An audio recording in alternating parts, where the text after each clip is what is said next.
Hello, hello, hello. Hope you all are doing well today. Check one, two, checking the mic. Check one, two, checking the sound. Check one, two. Just want to make sure that everything is good.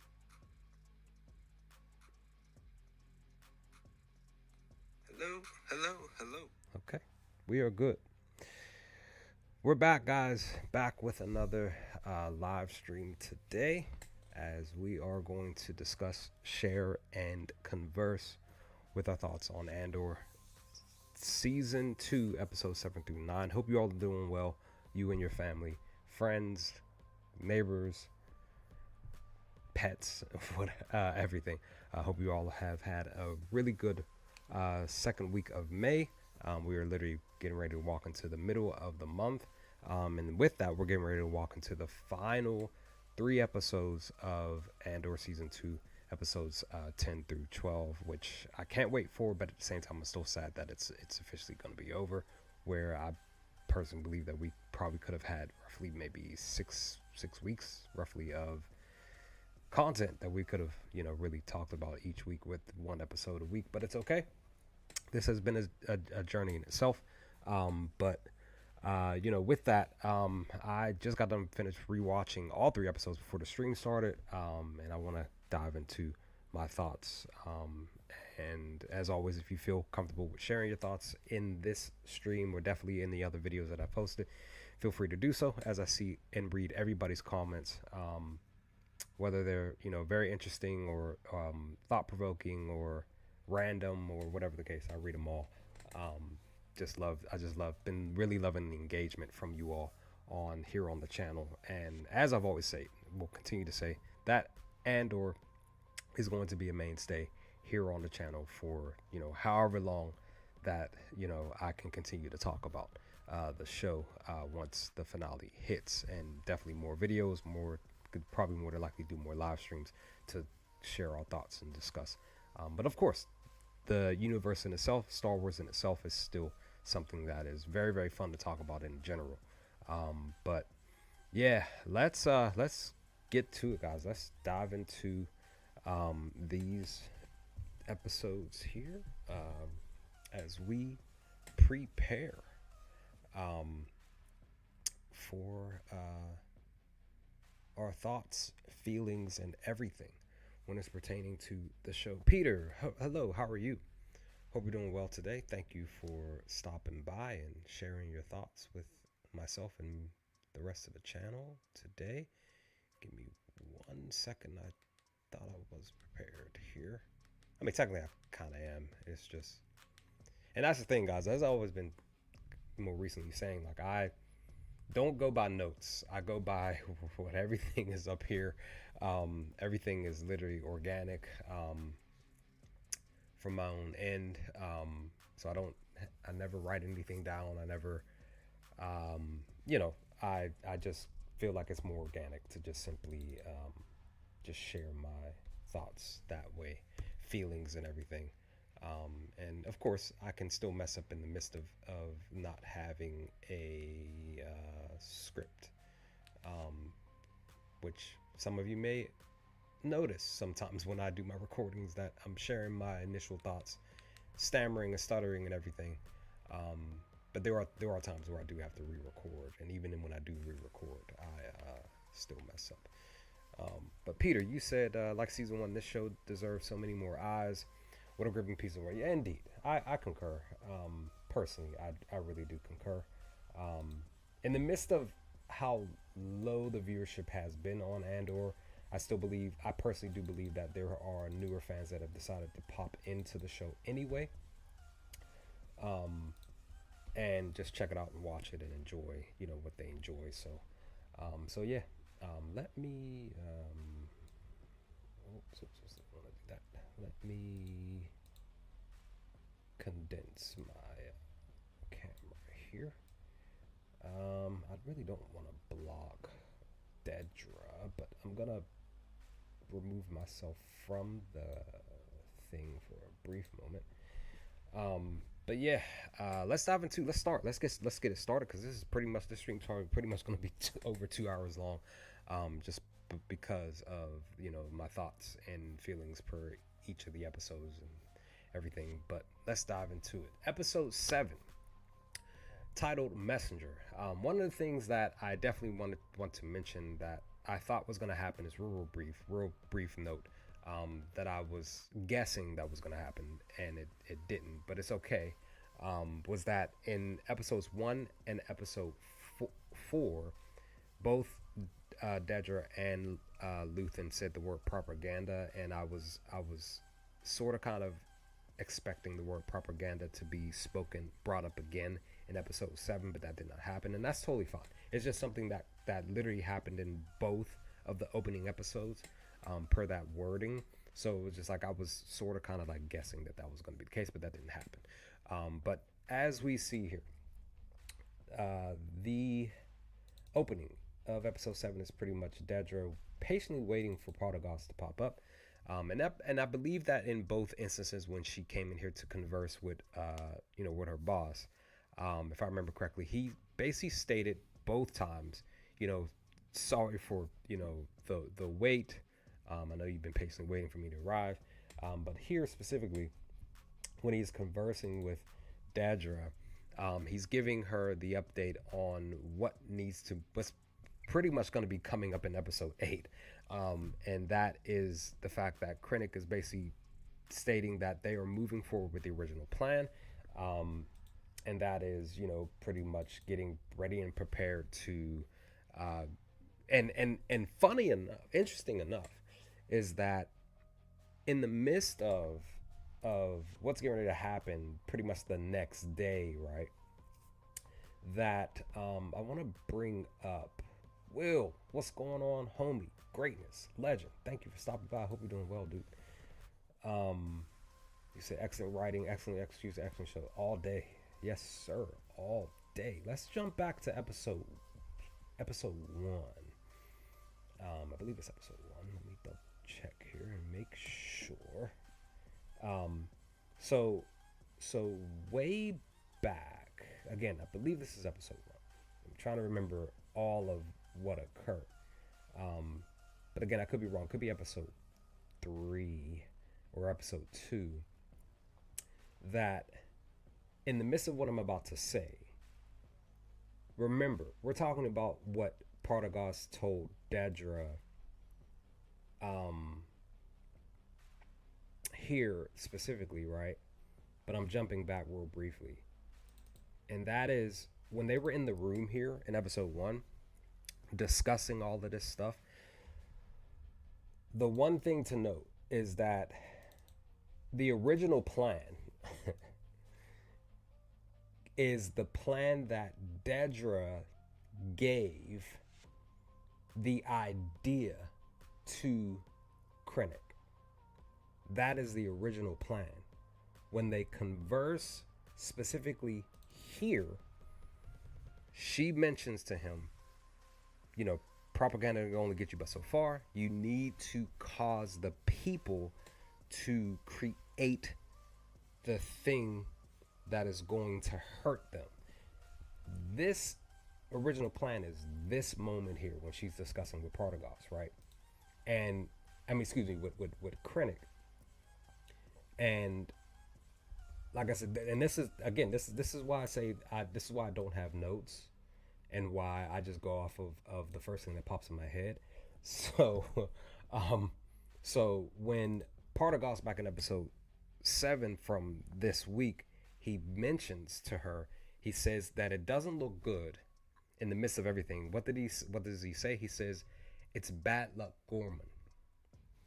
The original plan is that they are going with what Dedra gave Krennic to do, and that is to create and control the narrative. Oops, excuse me, I messed up my screenshot.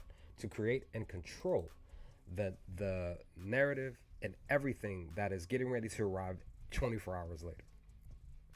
And you can tell Dedra does not like the fact that Partagas is having this conversation with her about this. She, in both conversations, I'm just kind of jumping ahead just a smidge. Both conversations, you could tell that her anxiety is starting to run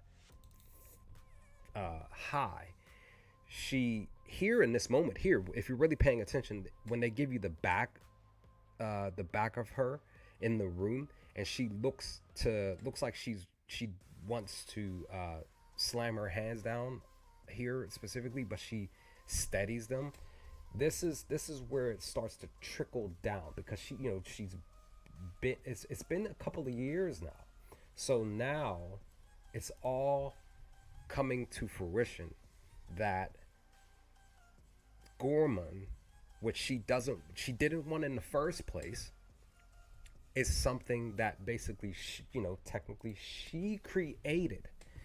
um and you know it's just one of those things that sucks. But Partagas, I do love how he tries to definitely calm her down, try to help her maintain focus, and tries to help her understand that uh, the goal is to move the needle forward in the direction it needs to go. And I really did enjoy, I really enjoyed just the opening scene here between her and Partagas here. Now, once that occurs, then of course we get her and Cyril um, conversing, which I think I lost my. Actually, I did. Give me 1 second here. One moment. I apologize. Because that's right. When I was getting my screenshots yesterday, I messed up my. I forgot about that. I messed up my own screenshots here. I apologize, guys. Like I said, I've totally forgot that occurred when I was grabbing my screenshots and putting them in the specific spaces that I was supposed to put them in.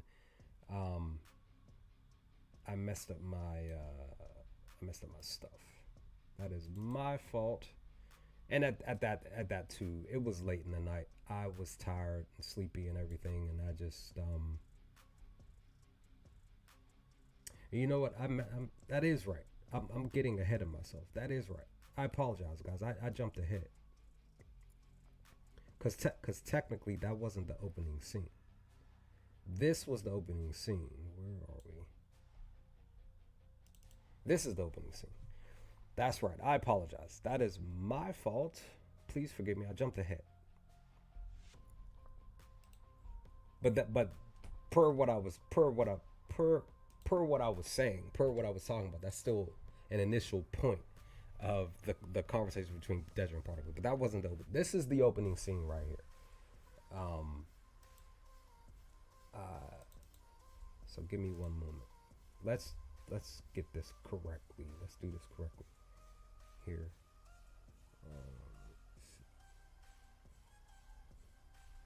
So the opening scene technically was them arriving on Yavin with the rebel base, and I actually love this spot here. Yavin looked actually really beautiful because I love personally, I love forests, the way forests look and stuff, just the green and everything. That's just my personal thing. Now once the ship arrived and the boots and stuff, I was like, who is that, right? But then we found out that it's Wilma. Now I am really kind of like worried about your boy because your boy's he took in those, he took in the Rhydonian.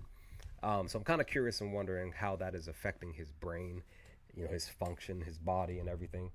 Um, but I personally think that you could kind of tell that it's affecting him in a specific way when he arrives here. But I do like Yavin's look here specifically. Like you can tell that this is this is a true rebel base. Right outside and everything. Let me see. But then we get Cassian and that shoulder. Because I was like, man, like he has this shoulder injury. We come to find out that it's a blaster injury that had pretty much technically hadn't healed. I want to say pretty much within an entire 8, 10, 12 months, right? But him and Bix here conversing, and she's trying to help him and rub it and help him feel better. Of course, Cashin is just like, nah, I don't want it, right? He's trying to man up, right? I remember that he was trying to man up, but in the midst of that, that's when Wilmon pops up, and I really did like uh, Cashin and Wilmon's dynamic in these episodes. Um, you could truly tell that they genuinely cared for each other as brothers. Um, but once they got in the room, that's when Cashin started to ask questions like, "Where have you been?" Wilmon being standoffish, like, "Hey, like I just out handling business," because he kind of definitely like I said, like feeling like a brother, like an older brother, like, "Hey, mom's been waiting, been worried about you, why haven't you called in," type of thing. That's kind of what I got from them conversing with each other in these moments here, in this moment, excuse me. But in the midst of all of that, Wilmon is pretty much getting ready to converse with them about the fact that, hey, like, Saw has been out here really like in these streets, these galaxy streets, while Luthen has y'all just kind of like waiting with a bated breath to do something, and nothing's going on. So the needle's not being moved with y'all. The needle's being moved over here with Saw. I'm having more fun over here. I don't even know why you're asking me where I've been and where I'm going. I'm a grown man, pretty much.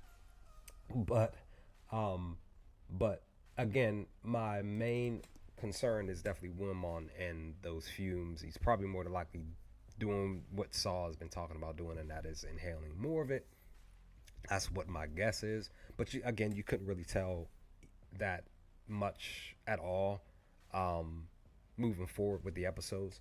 But it was just something that I was just like concerned with, because I found it interesting that didn't pop up at all moving forward when they were just talking about trying to get things going right. But in the midst of that, interesting stuff, right? We arrive at Gorman itself,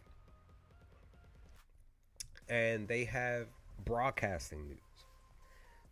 To my knowledge, as far as I can remember, this is like the first time live action wise that they've had live broadcasted news from two separate bases of information. Like the Empire has their own, and then the local news has their own. So two different spins on the truth are being spoken, right? Because even when Cyril was walking down the street, we see this woman here, this lady here. I want to say she's a part of the Empire news, while the other guy was a part of the local news. So we're seeing that first time ever in live action form, while Cyril was walking through the Gorman, pretty much going to work, right? But in the midst of that, like I said, we get that, but then we go back to Wilmon, and like I said, they're conversing about specific stuff, and in the midst of that, they end up bringing up Dedra. So pretty much the same thing happened, where the Gorman sect gained information. This was back in episode 4, if I remember correctly, when Rylance was talking to them, and they had info on Cyril Karn. This is basically the same thing, them bringing up information about Dedra, and how she is leading, specific things, right? Let's go. Okay. And they are basically saying like, yo, like, look, like, we need to handle this. This is what Wilman's talking about. We need to handle this and shut her down, shut this down immediately. But of course, The one thing that's standing out the most though is Bix, because eventually we found out where her mind truly is, and I'm gonna bring up something a way bit later, pretty much uh, at the end of the stream here, of my thoughts on Bix, um, because there's a video that I got to do anyway. So you're kind of getting a snippet on the video once I get around to doing the video, which is probably going to be the end of the week or something like that. But again, when you're really paying attention to the room, more specifically, you do notice Bix is the one that is definitely like there's something on her heart. You can tell, um, but you just don't know specifically what that specific thing is, right? And but big ups to the cast because they all literally all of them did such a great job as the characters that they played, and just like Genevieve Riley, man, this young lady, she knocked it out of the park as Bix, specifically for this second season. Where am I? But yeah, like I said, in the midst of all of that, that's when we got the Dedra Partagas conversation, um, that I talked about in the beginning, and then we ended up getting the conversation between. I got it. I think I got it. Yeah. Now we're back to where we need to be, and that is Cyril and Dedra when they're conversing about him here, about the rumors about what's going on. He didn't, again, he's telling her like, hey, I was brought in for a specific thing, but it doesn't feel right. That's basically what he's telling her. But she's just like, look, what did Dedra say? Calm. She's basically doing what Partagas did with her, like calm your nerves, like everything's working according to the plan that we've set. Give me one moment. I'm gonna double check and make sure. I think we're okay. Hopefully we're okay. Check, testing, check. Oh man. Hopefully the stream is okay. Give me one. I'm checking on my phone, trying to see if everything is okay.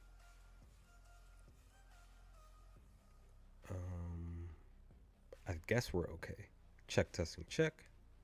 Hopefully the stream is okay. Give me one. I guess yeah. Sounds like we're okay, right?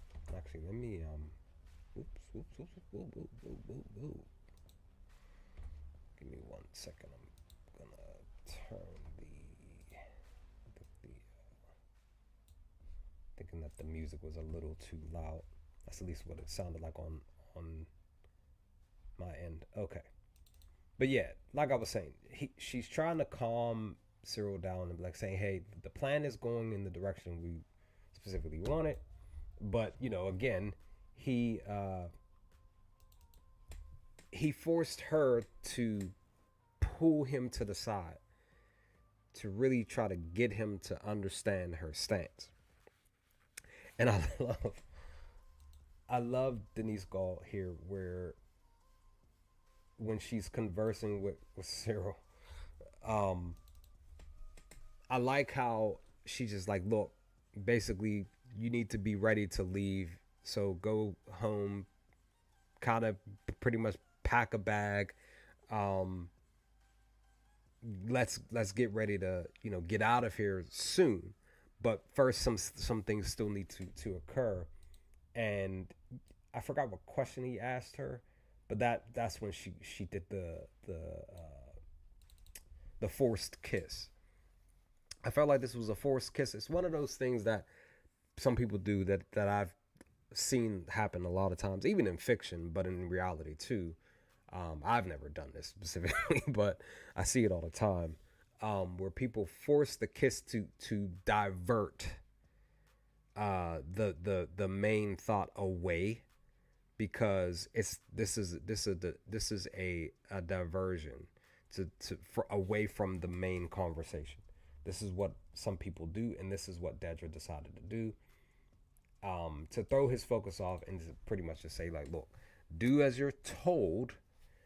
I have a video specifically on this spot here too because it popped in my head when I was rewatching the scene. But basically she was saying, do what you're told and be ready to leave when it's time to go. But I love that that Cyril, in the midst of him getting forced kissed and not forced choked, right? That his reaction, his response was hilarious here. So yeah, you could tell like even him, he was just like, man, like this just doesn't feel right, right? So that's that. But then we move on to the Senate. And oh yes, we can't wait to talk about episode 8. Excuse me, episode 9. With my Mothma's very, very great speech, right? And I definitely hope that you all enjoyed the video for today. But once again, Genevieve O'Reilly, as I continue to say, with everybody's outfit, everybody's costume, everybody's design, and all of that, the colors and everything, it's just been, everything's just, everybody's just looks so beautiful, so practically perfect in everything that they wore. And Genevieve O'Reilly knocked that out the park with her own outfits here. But we get the fact that the driver um, mentions what did he said something to have Mon Mothma pretty much ask the question like who's asking, um, but basically he was just saying like like hey like kind of my job to make sure that things are in order. But that's when she mentions to Escar that she's going to be requesting a new driver. But yeah, I felt like it was the right response from him when they're walking away from the car, and he says to her like, "Don't even attempt to even try," um, just because it was him basically telling her that she needs to just keep the person who's on task to be your driver, just because it's gonna cause an extra issue. So I'm kind of glad that he did say that to her, like, hey, just don't even try to remove an issue because all it's gonna do is bring two more, three more issues or whatever. So I definitely agree with that spot. But I love this little spot here because again, like I said, everybody's outfit plus the colors, just the way, I forget specifically where this was shot, but I do love the design of this building here. I really really do. But I just love this shot here because it's just a beautiful spot when it's pertaining to everybody just walking around. But in the midst of all that, we then when they're getting beeped in, checked in, we gain yet another news broadcast. I forgot what.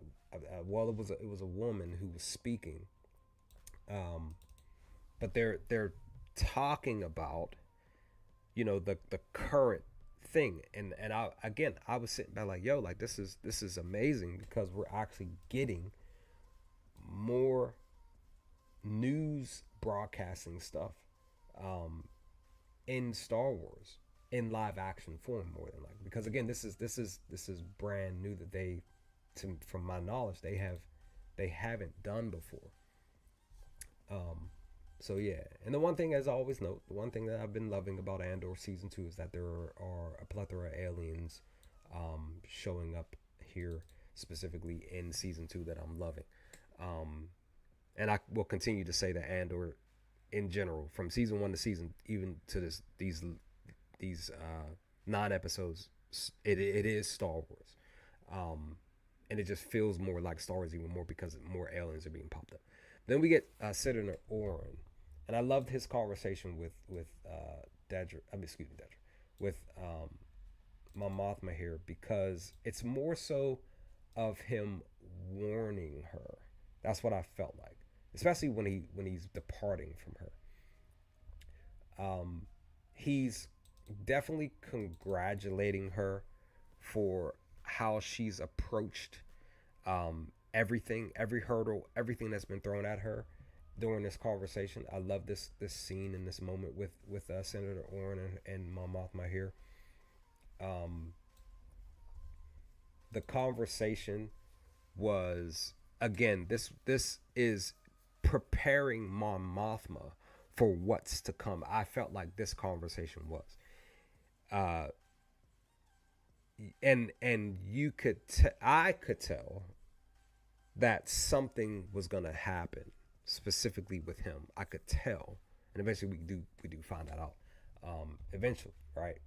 But I felt like in this moment, this is what it was. It was stating that something was going to occur with him, because again, he's thanking her for who she is, how she's approached everything, you know, and the facial expressions on Mon Mothma. She grabs his hand in comfort, like she wanted. It looked like she wanted to cry even. But in the midst of that, the one thing to note that they converse about is that basically the departure, and he says to her, "Be careful." Basically saying what Partagas said to Dedra. Watch your back.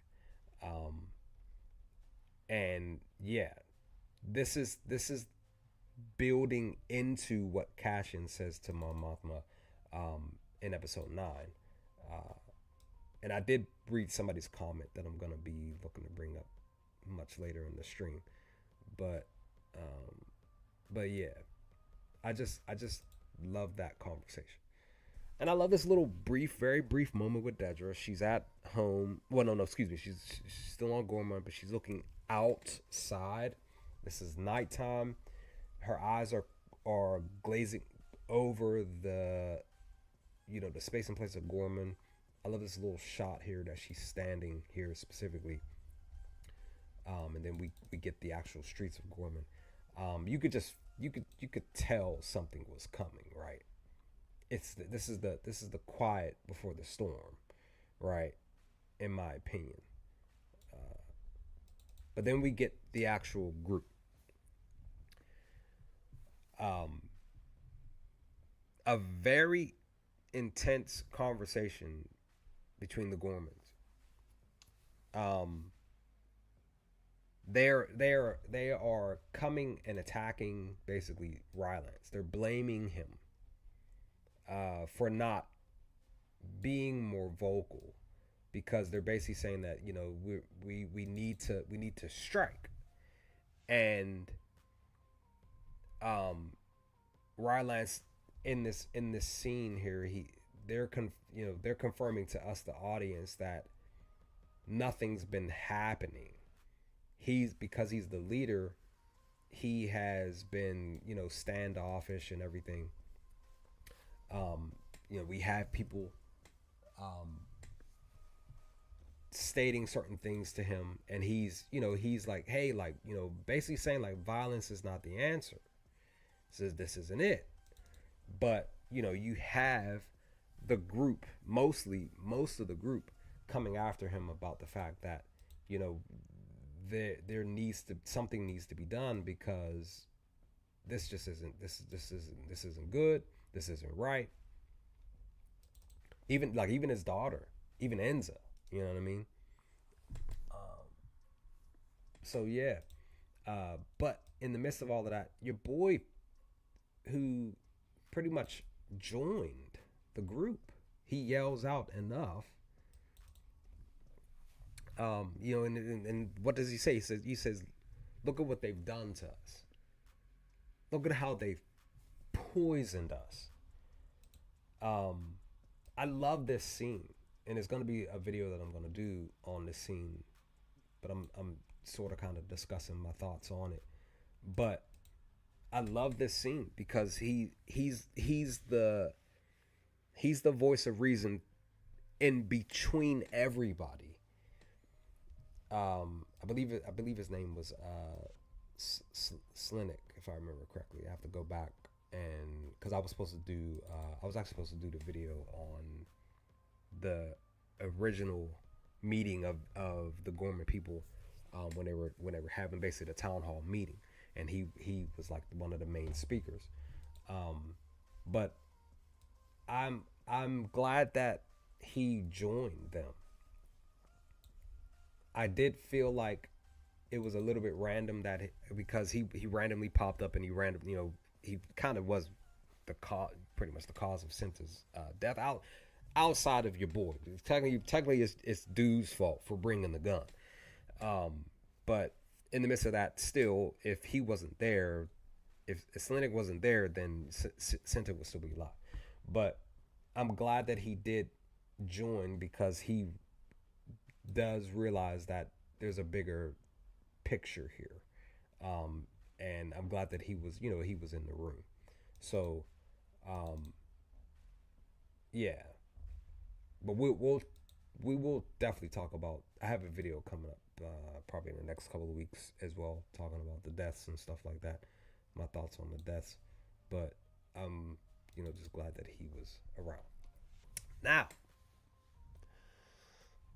the one thing that I see, I'm gonna come back on camera real briefly here. The one thing that I notice that I see a lot of people talking about is that I'm actually pulling up another video, not video, but an image. Is that fans in the fandom, a lot of people just what a lot of fans want, or at least some of the fandom want, is they want this. What is this? This is a Force user. There are a lot of fans that only want the pew pew. They want the Force. I'm a fan of the Force.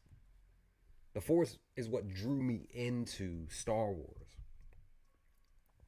But at the same time, the Force is a living force, it's a living entity, and all of that. But the Force is, to me, is not just the end all and be all of Star Wars.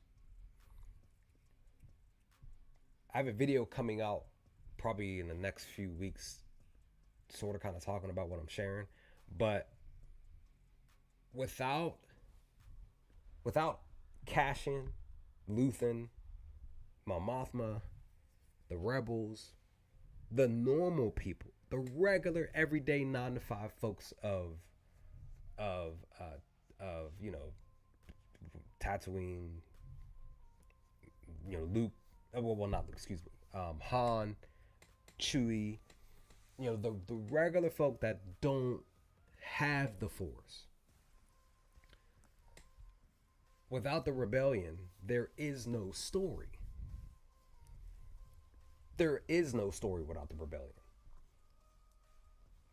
The rebellion is a key point in the story of a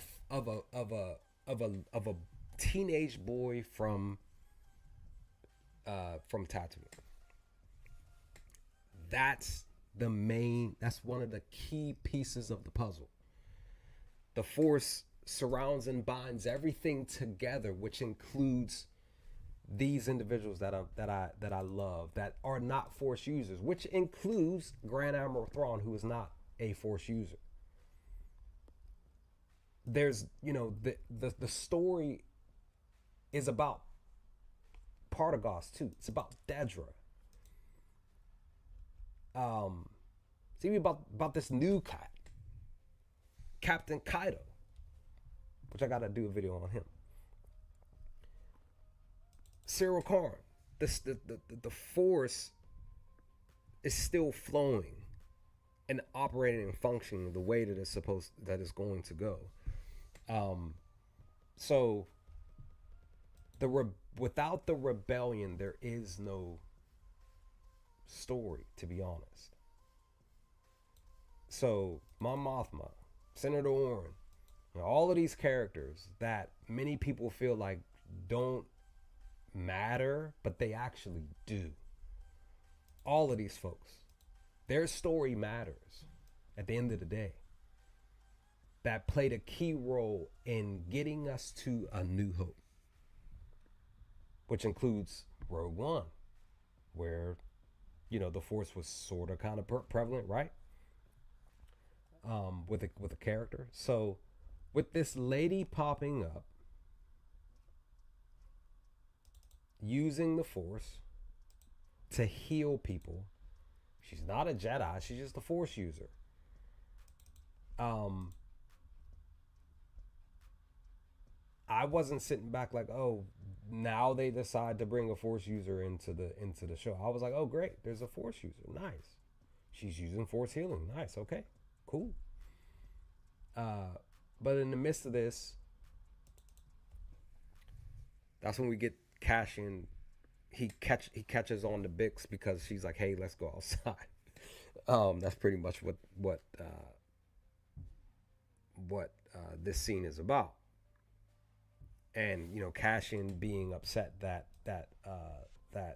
Bix decided to take him over here because he picked up where they were headed and why they were there. But the Force unctions her over because she can tell something is different about Cassian, which I also believe that even in this conversation, in this scene, in this moment, where Bix is trying to say, hey, let's just try it out. She does, Cassian does mention Marva and her hating Jedi because even Bix says, like, well, that was 10 years ago. She only met, a Jedi once. And Cassian's like, well, once was enough. Or just the Force user in general. But I enjoyed this moment with the Force user. Because this isn't a random moment. I personally felt like the Force made this moment happen. It was supposed to be a conversation between her and Cassian with this lady. And then she, of course, she uses the Force to heal his wound. Maybon, what's going on? How are you? Unfortunately, I haven't been able to watch the season. How's it going so far without? Well, this is spoiler. I'm sharing spoiler screenshots. I'm actually talking about the actual episodes for this week. I will say that all 9 episodes have been really great. I would suggest waiting to watch the rest of it because I'm sharing spoiler screenshots from episode 7, 8, 9 today. So these are from episode 7. So you might wanna find some time whenever you can to go check out the episodes. I thank you for stopping by though, but we're actually discussing the newest episodes. But what was I saying? Oh crap! I lost my thought. But yeah, the lady here, she heals. She basically heals Cassian's wound, and then she has a specific conversation with Bix after Cassian leaves. What was that conversation? What did she converse with Bix about? She could tell that the Force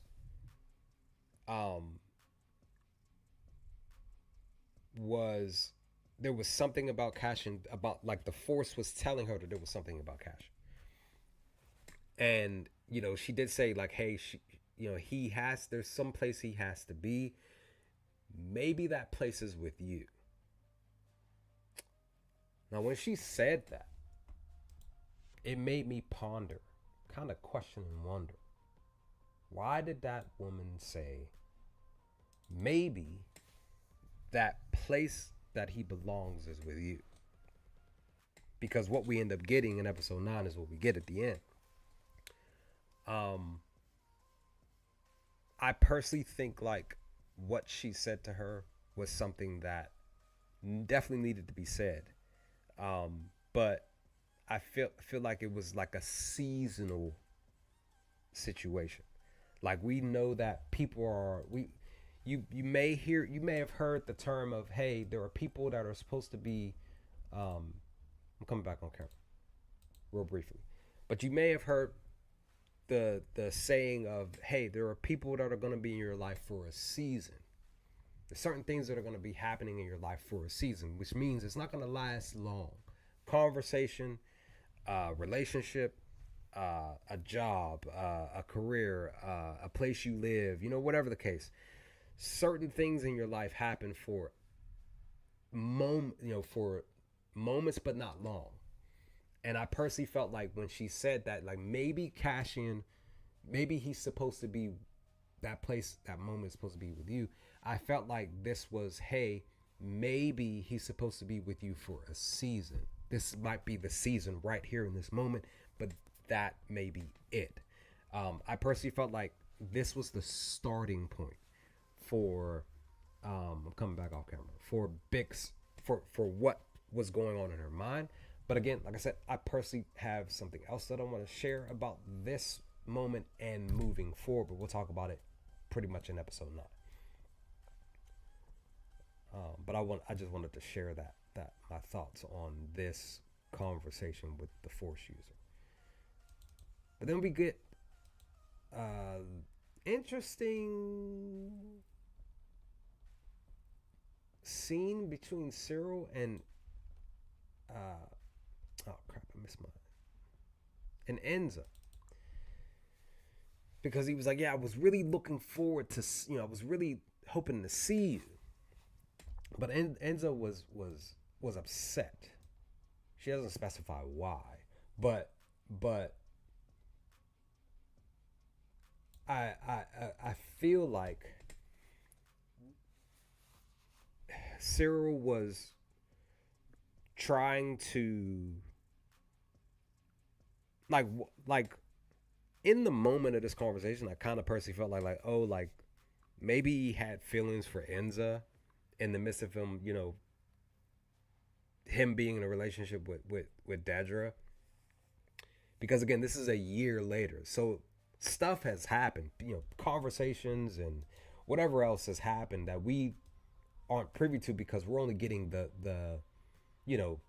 back half of a lot of these characters' relationships now compared to where they started, right? From episodes 4 through 6. So in this moment, I was kind of like, whoa, like, hold on.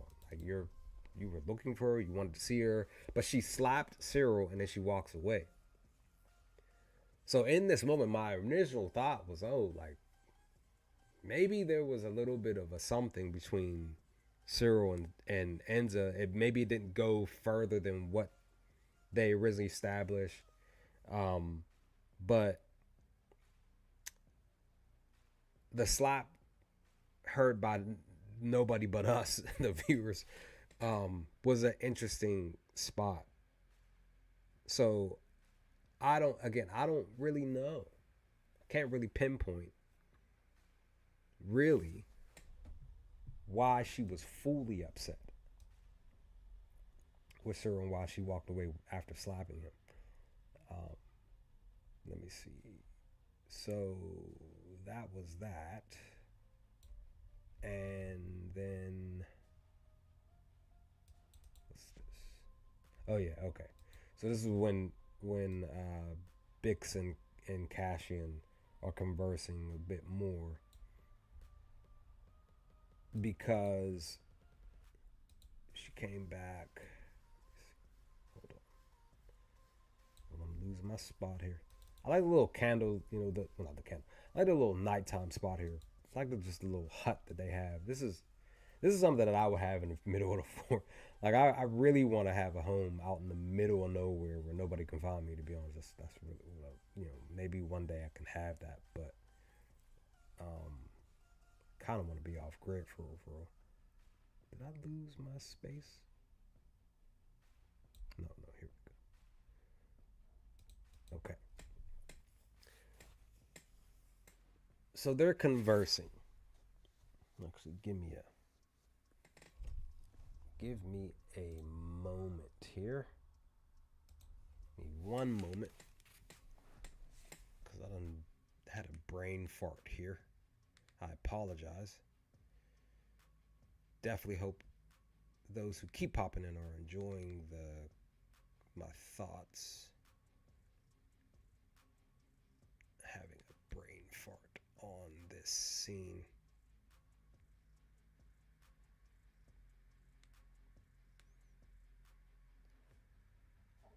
I actually have I have the thing on my TV here. Episode 7 on my TV. I just forgot to fast forward.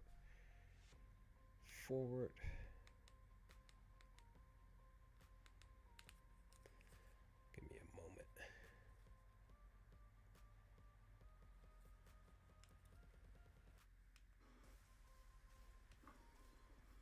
Ridiculous. She knew you were there. Okay. She felt it from across. All right. So she's talking to Cassian about the Force Lady. That's what it was. Something that she mentions. Oh shoot! I didn't mean to do that. That's not what I wanted to do. There we go. Something that Bix mentions during this conversation, right? What does she say to Cassian? She says to him something out loud. She's like, I don't know why the lady, blah, blah, blah. It just felt right that you needed to be there. But she mentions, I thought I paused it. But she mentions to Cassian that she used to have dreams about certain things, instances, and stuff like that. Warrior Girl, how are you? Hope you're doing well. Welcome to the stream. What did you say? She was just being prim and proper, combined with pissed as hell because he confirmed what her dad had said. In my opinion, everyone I type slow. It's okay. You're all right. You're allowed to type slow. But yeah, she did mention like I used to have dreams. Again, this is something that I'm that popped in my head that we're gonna discuss once we get to episode 9 at the end. But again, this is the trickle down effect of what is getting ready to happen with Bix. But she mentions the dream stuff, and I was like, yo, like, okay, I kind of think this is going in a specific way because there's a change in Bix that is occurring in front of our eyes compared to Cassian, because Cassian has been like real comfortable, right, while Bix has been uncomfortable. That's the thing that I want to state when it's pertaining to both of them, that I noticed between the two. But then with that,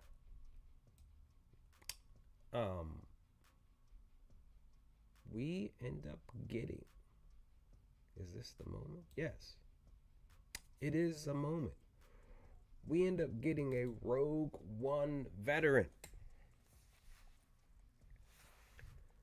Who is the Rogue One veteran, you may wonder and ask? Because it was just like, because when I was looking at him, I was like, why does he look familiar? I can't pinpoint. And it's like, oh, snap, it's your boy. It's the homie, even though he don't know me and I'm rhyming accidentally. It's your boy, General Draven from Rogue One. Great to see you, sir. Can't wait to see you again and come next week. Because I don't know about y'all, but I'm going to be rewatching Rogue One. I'm probably going to put it in our Discord. We're going to probably do a live stream over on our channel's Discord. I'll make a post about that. I'm probably going to do a post, just a real quick note. Probably going to make a post about Discord tomorrow. Because we're probably going to rewatch the episodes live all over on our channel's Discord tomorrow. See, I lost my place. But General Draven is here. He looks well. Right? But he approaches Cassian and he pretty much says like, hey, you kind of can't just like take stuff without asking. But Cassian, I love his response. He's like, "Look, dude, I could do whatever I want." Just like I was cracking up when they were conversing about Cassian leaving, because basically your boy's like, "Look, son, I'm not on the payroll. You are. I'm, I go how I flow how I want." I just thought that was funny with how he just took the ship and just bounced on Draven. Um, but it, like I said, it's good to see him here. Definitely hope he's been well. But I'm glad that once again they're bringing specific key people from Rogue One, key characters from Rogue One, and they're setting it all up. In the midst of that, Cassian and Wilmon hop in the ship, and I love the look of this planet. I love planets like, guys. I keep saying this all the time. I just really, just being honest. If I can, I'm just being honest. I personally want to hop a spaceship, and I want to go out into outer space. I could care less about traveling this planet. I see plenty of pictures of Earth. See plenty of pictures of the cities and buildings, which, granted, a lot of the buildings on Earth are very, very beautiful.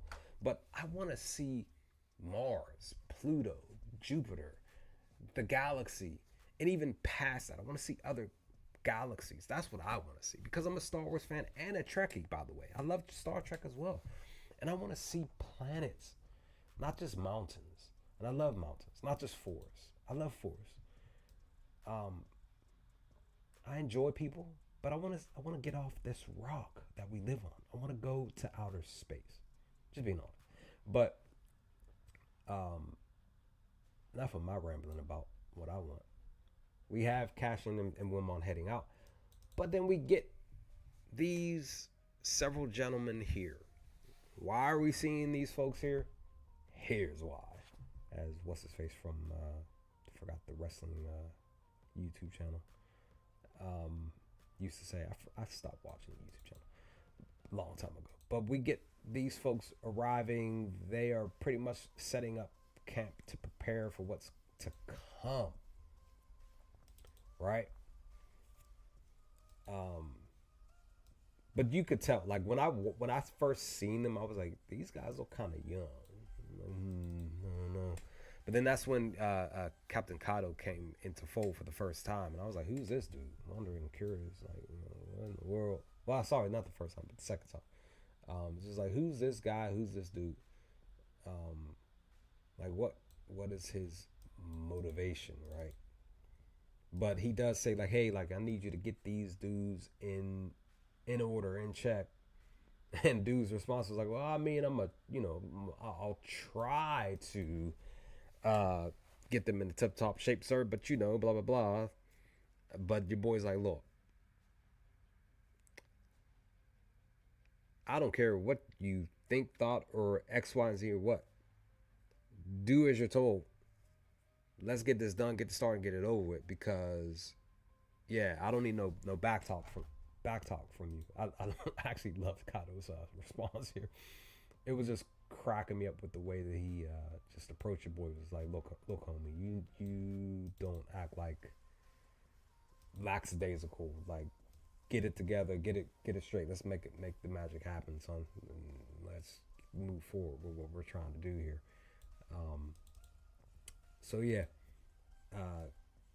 I'm curious and wondering if we'll see Kato in the next, or technically the last 3 episodes. We'll see what happens. But in the midst of that, we go back to Cassian and Wilmon. They're flying through the thing. They're if I remember correctly, they're testing the sort of kind of testing. But Wilmon, I could tell that he, like me, like I'm afraid of heights, and I'm not fun and big on flying on planes. I have flown several times, but I still don't like flying. I'm pretty much Obi-Wan as well. Like, I don't like it. So I was just cracking up that Wilmon was getting like air sick a little bit in his response to the way Cassian was flying. It just reminded me of Obi-Wan and Anakin when they were whenever Anakin was driving the or flying the ships and stuff. It was just cracking me up. Let me see. But in the midst of all of that, that's when we have Vel popping up and having a conversation with Bix. Again, this is why I definitely felt like Bix started to show signs of departure. It was to me, it wasn't a slow burn for it. It just flowed the way that it was gonna flow. But Bix is pretty much telling, not I was gonna say Senta, telling. No, I'm sorry. Vel was telling Bix that look, like there is something about Cassian. He needs to be the leader that we need. He has to be. He has to be a new leader for us.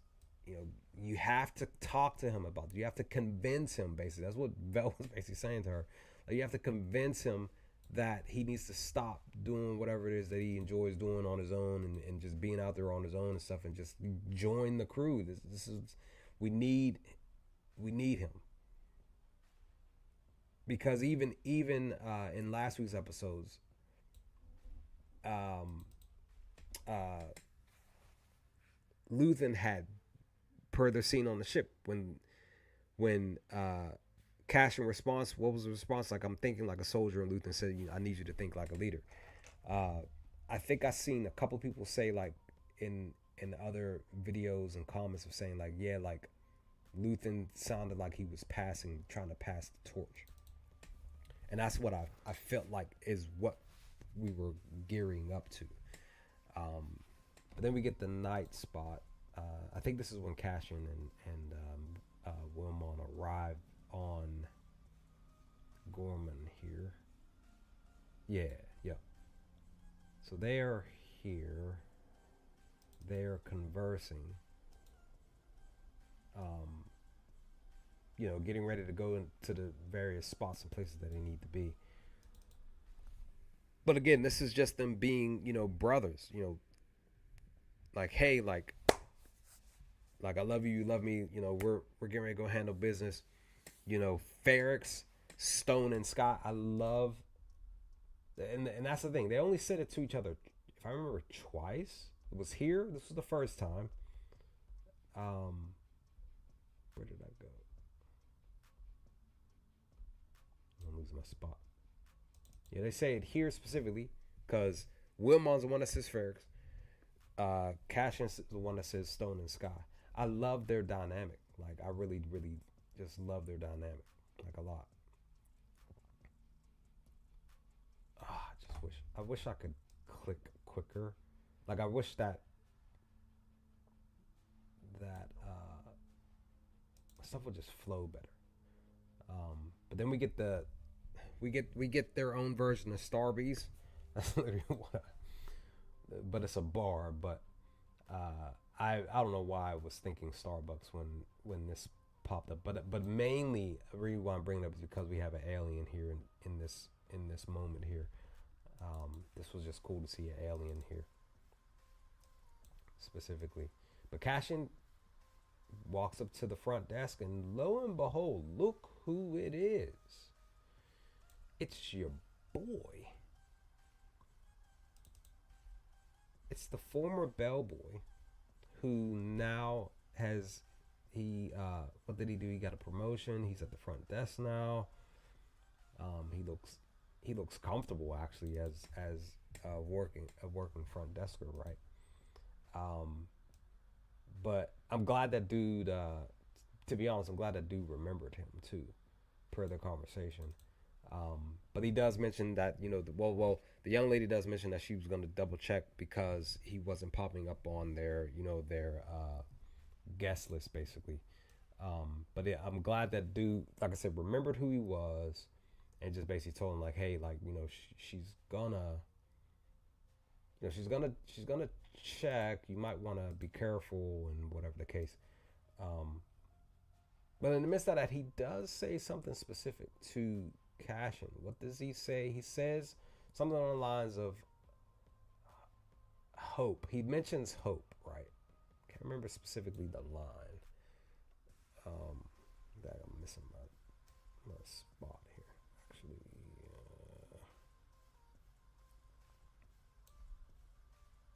but yeah, it dude mentions hope. In the moment with Cashin before he leaves. But again, it was just good to know that dude is still around, and like I said, he moved up and everything. But then Cashin gets to the room, and this is like James Bond esque type of stuff. um, secret agent type of stuff where he gets to the room. He's checking the windows, checking everything, checking outside, and then I think he put his weapon together in the room here. I think I could be wrong. Um, oh yeah.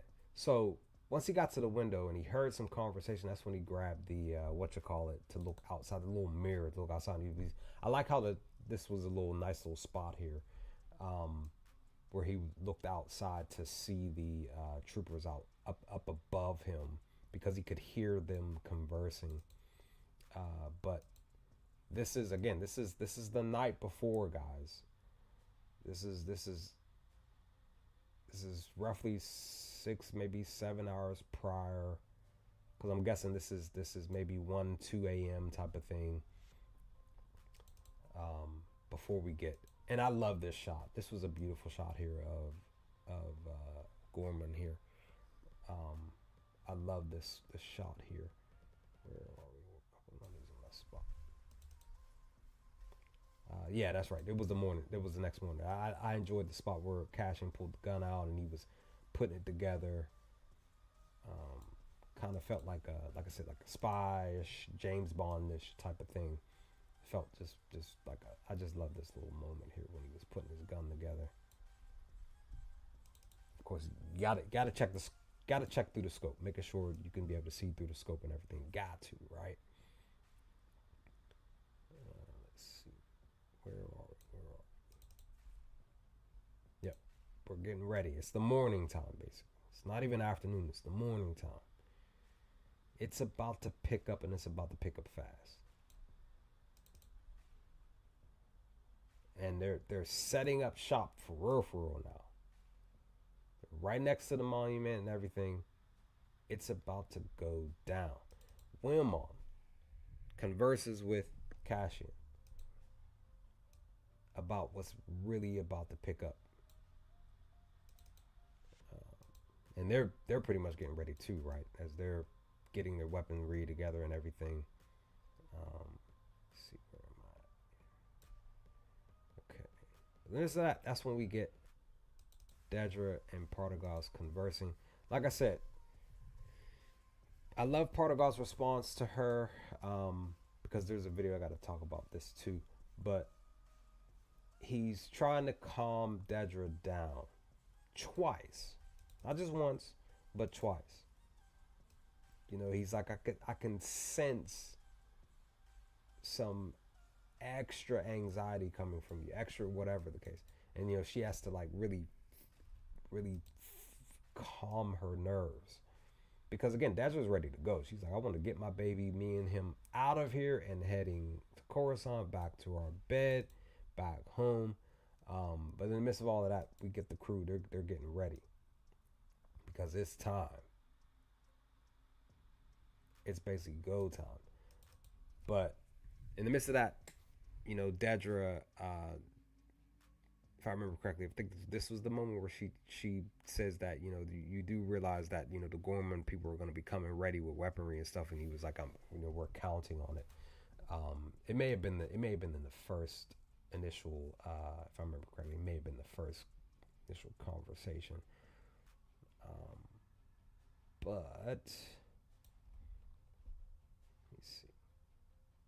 we get more of the local news broadcasting. Again, this was just cool to me. I just really enjoyed seeing this in episode 7.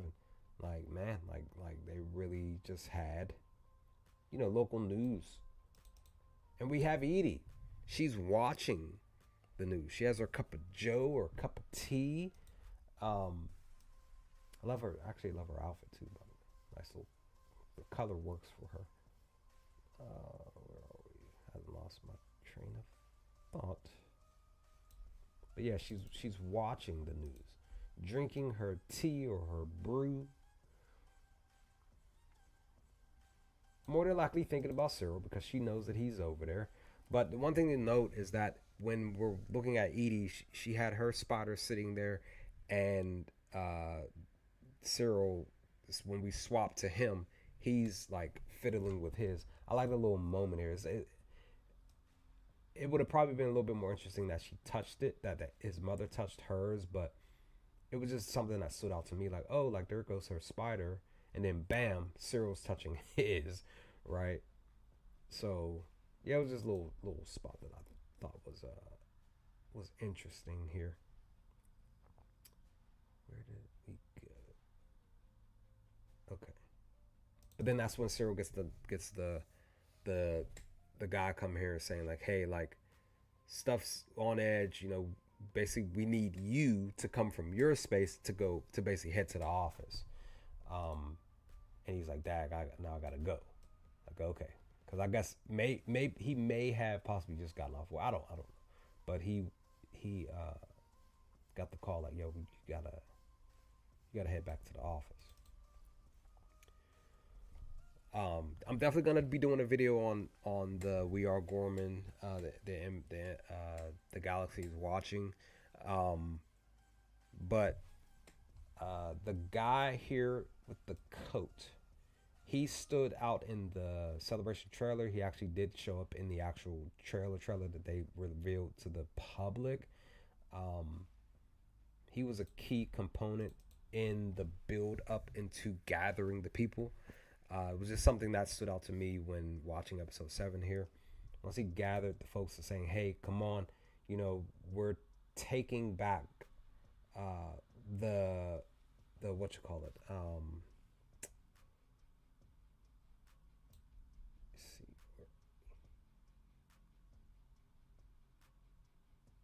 But he does say like, hey, we're taking, everybody come with us. We're taking this back. Crap. But then we get Enza and Rollins, father and daughter conversing, because Rollins recognizes that, and he says something interesting. I don't think I got the screenshot, but when conversing with Enza, he said to her, yeah, here it goes. He says to her, they've basically wanted us to fight back. Like they set us up to get us to this point. This is wrong. This is bad. But Enza, her response was basically saying like, we can't stay silent. We gotta do something. We gotta stand up for ourselves. We gotta fight. But Rylance finally understood the bigger, broader picture, basically. Um, but again, I enjoyed this moment, and I believe that this was the final conversation between both of them, before everything starts to unfold, um, here.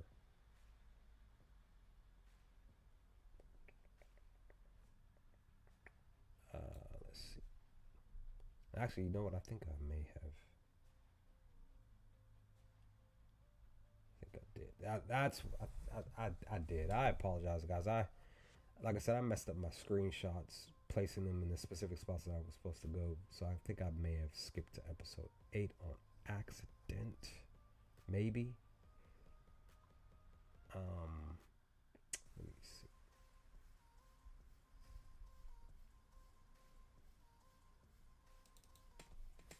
But once once Cyril comes outside, that's when he runs into Rollins, and they have another interesting conversation where Rollins basically was telling Cyril like,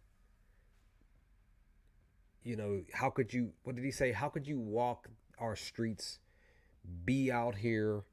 You're one of the main causes for all that is happening. But Cyril's like, there's just rumors about, the mountains and what they're building. But Rollins is basically, his response is like, yo, like it's all true. Like you're not understanding.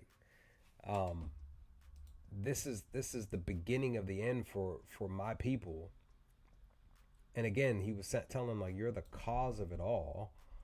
Uh, I'm just jumping ahead on everything. I'm just saying screw it because I can't figure out where my screenshots from episode 7 went.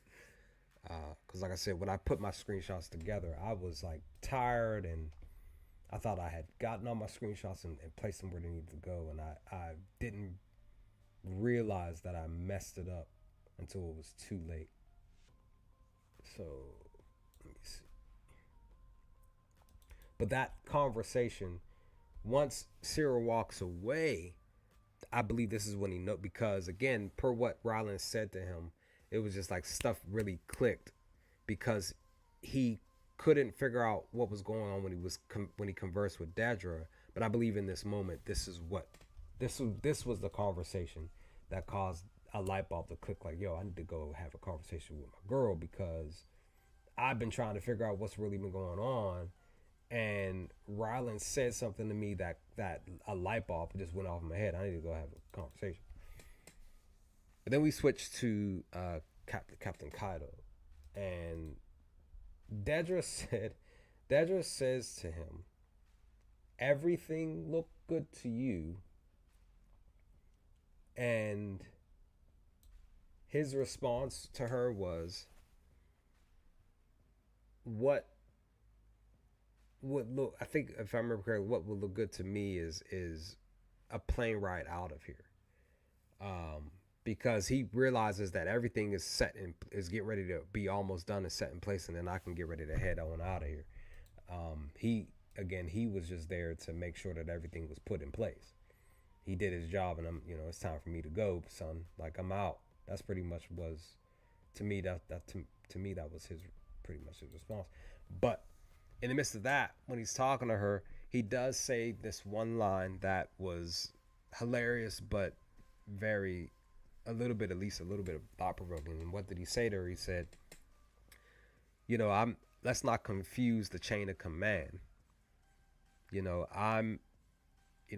I am, if I'm a paraphrase because I can't remember specifically what he said before he said this other line, but he says to her, like, basically, like, I'm the weapon, you're the finger. Be ready to pretty much get in place to do your side of the job. And then he just leaves the room. I really actually enjoyed that line that he said to Dedra here before he leaves the space.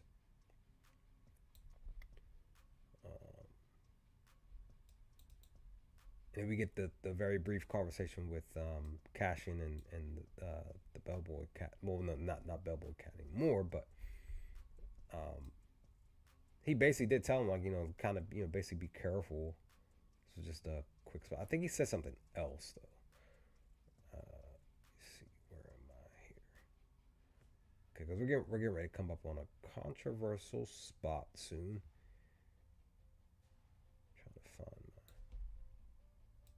But you could tell that the young man here, he genuinely was concerned and definitely scared and fearful and stuff, because he could tell that stuff was starting to pick up outside. Cassian goes outside. Like I said, we get the We Are Gorman. The galaxy is watching, folk walking around outside, heading to the main centerpiece of the area. We got again, I don't remember, I don't think they gave him his name, but Enza and your boy here, they meet up. She had asked about her dad, so I think this was the last time that Enza gets the chance to even pretty much think of her father. So it just sucks because they had that one conversation, and then it was pretty much a wrap after that. But in the midst of that, Cassian's roaming around, and he tries to converse with Wilmon, try to tell him, like, yo, like, I need you to come, in this specific space and place, but stuff was getting jammed up. But then he looks out, and he ends up noticing Dedra. I think I got the screenshot of her standing. Where are we here?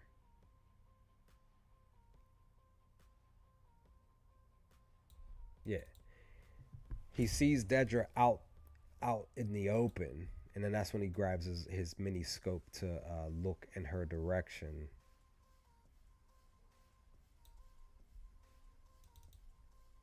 Um, and it's just wild. Like nobody notices Cyril out here scoping the area. So many people because there's so much other stuff going on that nobody else notices. This is happening, right? Let's see.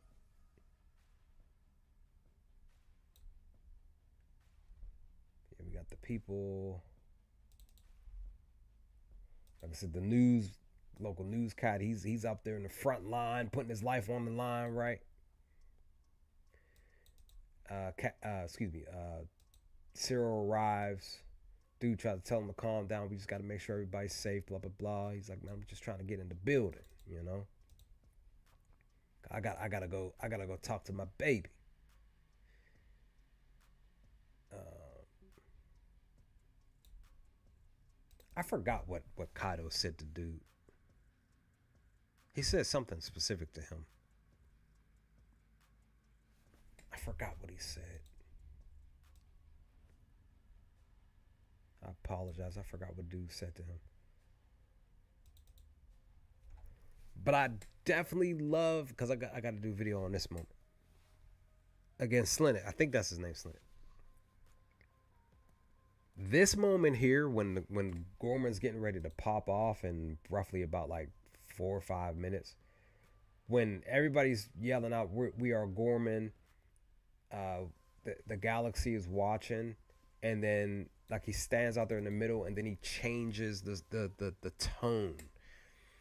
Like these type of characters you need in moments like this. And dude did such a great job. Everything just flowed. Like I keep saying, like guys, like everybody just flowed. Everything flowed in the specific way that it was supposed to go. He comes in and he just changes the tone. He starts singing this other song. Everybody else picks it up, and then they just start singing along. To me, it was just a beautiful moment for before what's getting ready to come. Where are we? Yeah, man. Like just the man. Like this was just a such a great spot here. Like I said, because they go from we're going to the in the galaxy's watching to this song that they pretty much chant out. Um, I think yeah, this is when Cyril arrives to have a very interesting conversation with Dedra because it's about to pick up even in this moment because he gets here. Pretty much, he's basically saying like, "Yo, I need the truth, son. What is the truth? Because the truth is for the youth. You know, rumors were this was happening.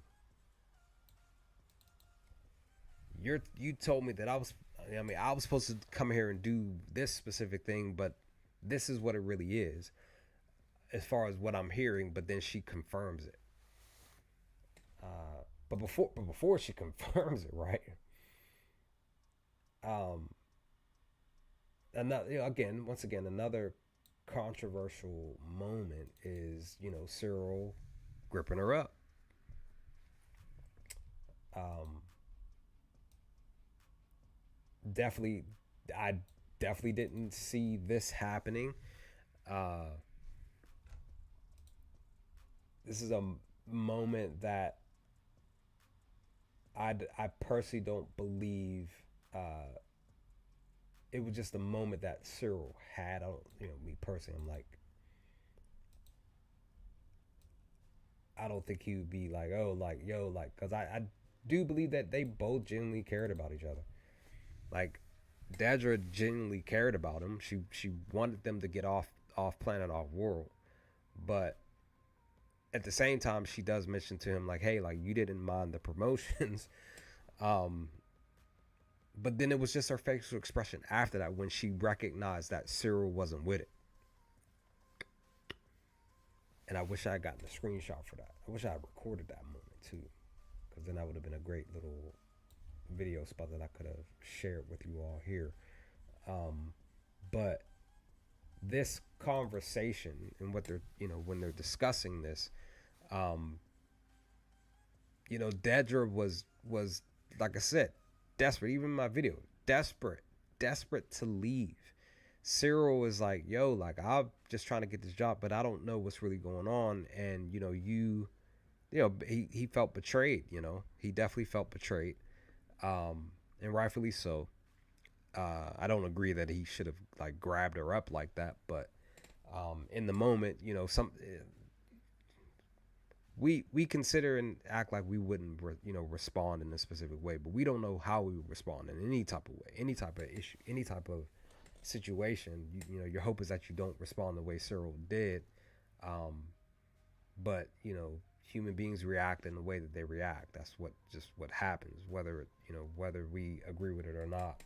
um, and I just personally believe that in this moment, like I said, once Dedra realized that Cyril was not with sipping the Empire's tea that they brewed in front of him, um, the real tea, really, to be honest.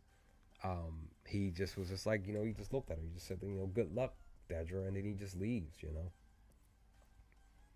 And I think Dedra, I think she took a big gulp. um, just can't believe that Cyril decided to leave, but he had every right to be upset. Had every right to to at least approach her to gain the truth and then leave her. Like, hey, like you used me. I felt like Cyril felt like he was used. And he just like, I'm done. Uh, but the one thing to know, once everything gets set up, once the soldiers and everything are in place, all of that is in place. Where are we? Make sure I'm not losing my spot here. Wilmon's out there. I forgot to grab the sniper. Darn it. I thought I did. I did not. I apologize. I think that's what happened. I think that's what happened. I forgot to grab the sniper. Because the one thing that the sniper did. Oh no, here he goes. So here's the sniper. The one thing that the sniper did when he got the order to basically begin to do his job. The one thing that he did was, and I didn't grab the screenshot. I'm coming back on camera real quick, real briefly. If you really paid attention to that, when the sniper's looking through the scope, pull the sniper back up. He was looking in the crowd between both the soldier and one of the civilians. Where did it go? Lost my train. I lost. There we go. That the soldier, the sniper, he shot at his basically his coworker. Intentionally. That's what I was trying to say. He did it intentionally. Why? Because that was the spark to set off everything. And then that's when this guy here told them to open fire, because he noticed that his man went down. So, like I said, the sniper set everything off by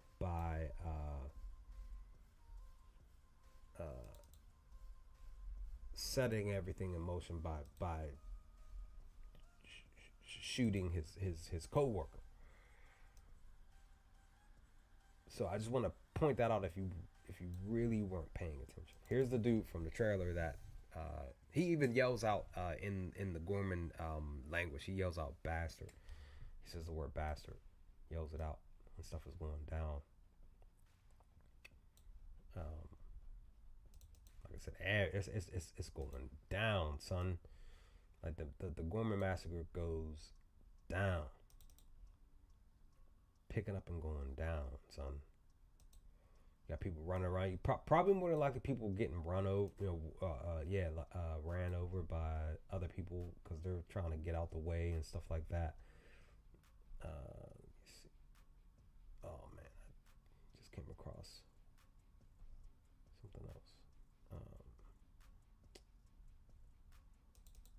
this bum, he's out here. He's a bum. I'm sorry. He shouldn't have had the gun. He shouldn't have brought the gun. Santa would still be alive. I'm sorry. He's a bum to me. I mean, I can't even say that he redeemed himself for what's to come. I do like, Senta out there. She's shooting. There was some other women out there shooting too. They were out there just guns a blazing. Like, let's go, son. But everybody's out there. They're shooting and everything. Poor him. He got hit. Like, man, like, wasn't expecting him to get hit. I wasn't sure who was really gonna survive this stuff, but yeah. But then once the KX droids got into the fold, into the mix, that's when, yeah, man, my girl Enza, man. Shoot. But I don't know if Rylance knows what happened to Enza. Man. Hold on, guys. I'll be right back. Somebody's at my front door. I'll be right back.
Okay, I'm back. Sorry about that. Had a very important delivery. Can't wait to eat my food. Okay, so yeah, definitely. I don't like it. Cause also too, I'm backtracking a little bit. Enza gets knocked down by the one person who ran by her as the K2 droid was chasing, and then she's crawling to try to escape. Um, Man, like so many, like that's the thing. So many other characters that were in those rooms that didn't have that much screen time, but I noticed it was just like, oh, okay, that person got taken out, that person got taken. Like, man, like I was just like, dag, oh, Mike, you know, oh man, well, um, so yeah, like I said, poor Enza, man, she gets thrown. Dude yells. I forgot to mention that. Dude yells when she gets thrown. Um, paused. And I rewatched this part when she lands, her head hits. Pretty much it was over. I want to say like maybe definitely died on impact, but like maybe like it snapped her neck, but it's just like, man, I was just like, not my girl, right? Because this is one of my favorite characters in the show. Like, she was a lovely young lady, attractive to me. It's just like I said, Rylance. I don't even know if he realizes that his daughter's gone. Just kind of just mentioning that, but of course, probably more than likely, eventually figuring it out. But then we get again, like I said, I done skipped some stuff in episode 7 because I apologize. Like I said, I messed up my screenshots from last night. I apologize, but we get Cyril. He's out here, you know, taken aback by what's going on. You know, like the sound, the screaming, and everything. The dial down. You really, because this, if I remember correctly, this is the second time this happened to Cyril, because this happened back in season 1, back on Ferrex, when Cassian and Luthen were escaping, uh, and pretty much this was like his first time, you know, really experiencing like his own version of war and fighting and battling and stuff. So this is the second moment in this case where, like I said, the sound cuts and he's like he's in basically like in a moment of shock. Um, really enjoyed it. But in the midst of all of that, that's when he noticed Cyril, Cassian. Um, he sees him. But the one thing to note though is that I don't think, could be wrong, something that I'm thinking about, but when Cassian is trying to take the shot at Dedra, I don't think he notices that he saves Dedra's life.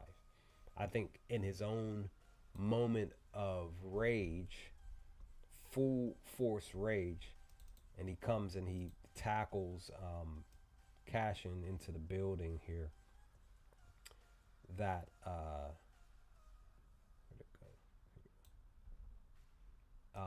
that I don't think he realized that he saved, you know, his, you know, former girlfriend. um, um, but what a fight! Kill Bill music. I forgot. Somebody left a comment. Something about, it wasn't Kill Bill, it was something else. Freebird. Somebody said that this needs to be attached to Freebird. But what a fight that they had, like back and forth, and that's the thing. Cassian is a trained fighter, but we gotta realize that Cyril technically is too, in his own right, held his own. Um, because he it's not like he was a part of a like a low budget uh imperial fort. Like they I felt like that they still had some type of hand-to-hand combat training. So I personally felt like Cyril was uh that it was good that he was able to hold his own against Cassian in the midst of how his character is. Like, you would think that, oh, he doesn't know how to fight. He doesn't know how to fight, but technically, sort of, kind of does. Cause he was he was giving it to your boy. But like I said, Cashin was handling himself too. He was able to react and respond in kind and everything. Um, I really did. I really enjoyed their fight here. Uh, the back and forth, the punching and everything. Just like, man. and this was like a 2.5 minute fight before the detonator bomb came into play. Now, originally, because excuse me, I saw somebody mention this in the my Cashin versus Cyril video. Um, that uh, they said it because I was thinking it too. Once the detonator went off, the bomb went off, I thought Cyril was done. I thought it was a wrap because he was right there, and I'm like, man, like I literally thought that it was over. Like, man, this is how the homie's going out. Um, but once Cashin started crawling for the gun, but he couldn't get to it because somebody decided they wanted to shoost into the building where he was at. Um, and then he went into hiding. That's when we see Cyril pop up. Losing my space here. Cyril got up. He grabbed the gun, points it at him, and then we sort of kind of get because I got to do another quick little maybe 10-second video. Um, we get Cashin asking the question like, "Who are you?" Right now, some people correlated the "Who are you" moment to to oh, showing my age because I'm losing my train of thought here.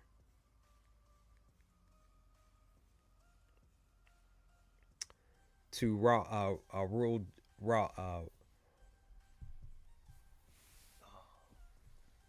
Raul Julia's M Bison when he's talking to Chung Lee on Street Fighter the movie, and he says basically saying to her like, "Oh, like to you it was this moment, but to me it was a Tuesday." A lot of people correlated the this moment, this "Who are you" moment, to that.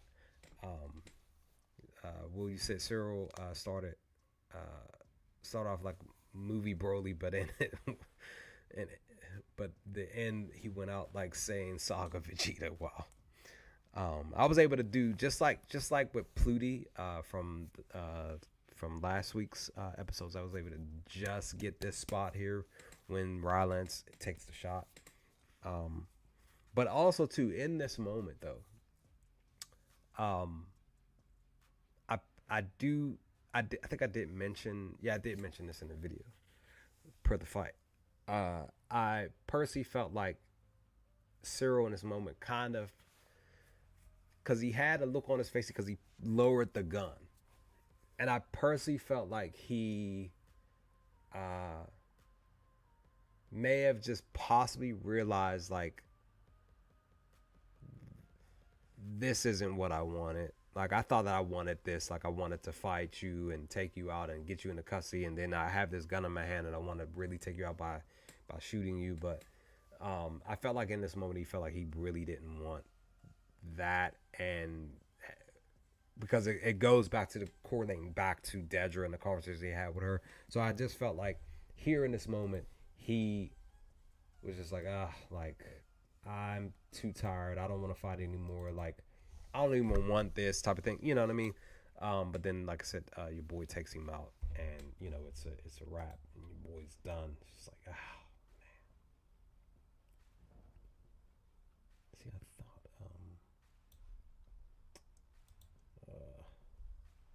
I wish, I wish, I wish, I wish.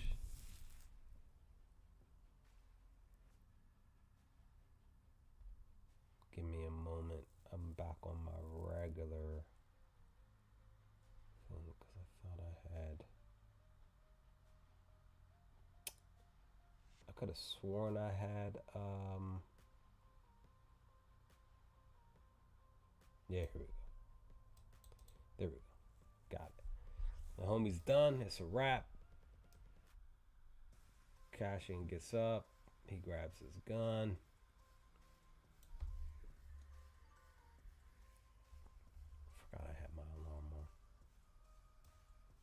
pretty much him and who was it that helped him out the door? I can't remember. Was it Wilmon? I think it was Wilmon. But man, Rollins, like man, he took the homie out, man.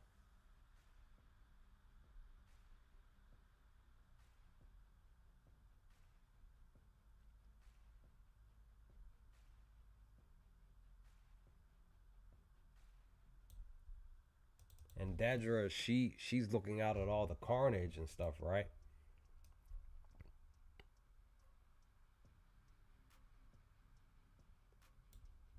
And Rylance looks down at Cyril's body, and man, he even has a moment after pretty much all this stuff sort of kind of starting to die down.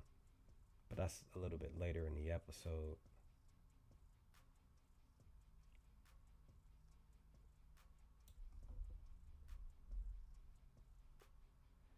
But then we get, I think my homie Will, we talked about it.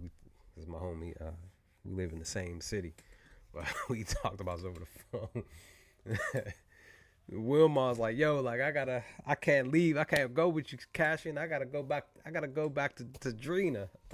just like, just like, really, do you? We thought you had it. That like that's the thing. Like it's been a couple years, so I feel like definitely Wilmon had moved on from the young lady that he had back at the other spot, and he decided to get with Drina instead. But in the midst of all of that, the K2SO droid technically, I mean a KX droid, but technically it's K2XO, the homie, even though he don't know me, pops in. Who's in my stuff? Chasing folk, Cashin and Wilmon shooting at him, and then this bum. I'm just calling him the bum. The bum popped up and saves Cashin from getting taken out.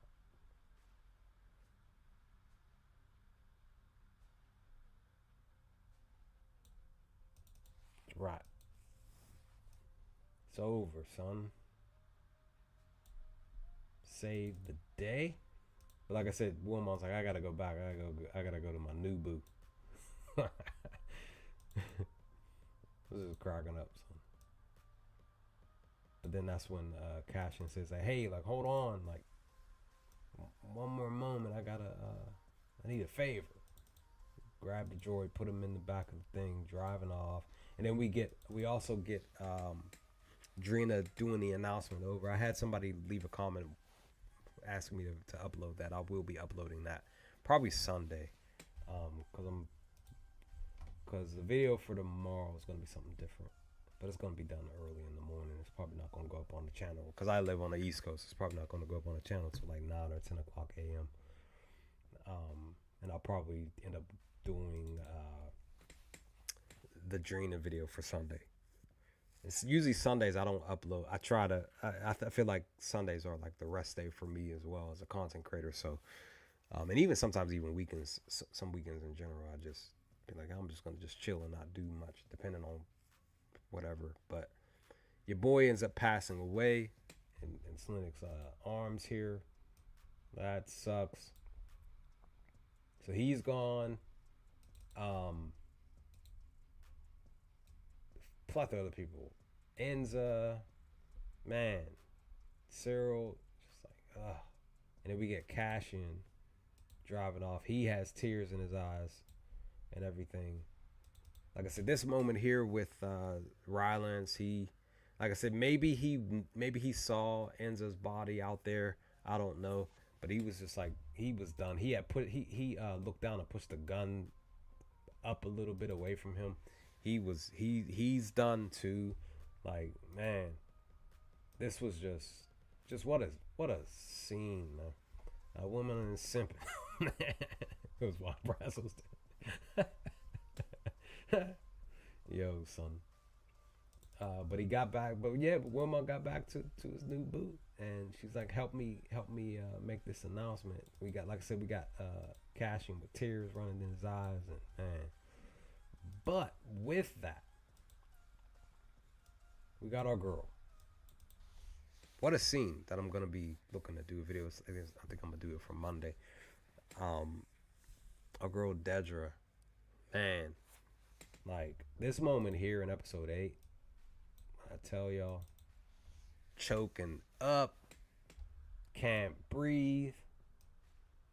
She's just losing it, son. She grabbed her hand because she was shaking, all of that. Like she was trying to control herself. Like, man, our girl is going through it, son.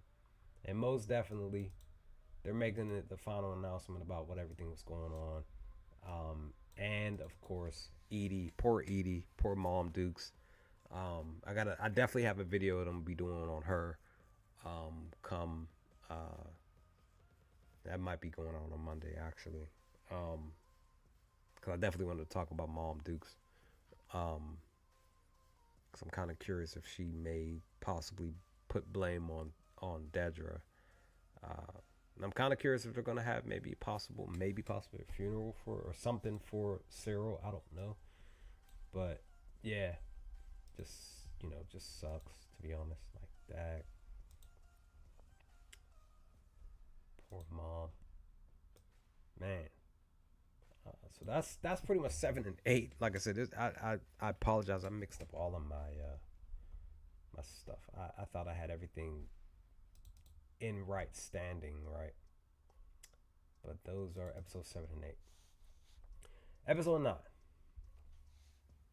which is titled "We Have Friends Everywhere." Right, if I remember correctly. Let me double check. Let me make sure. Good thing that I'm talking about the final episode. I'm getting kind of tired.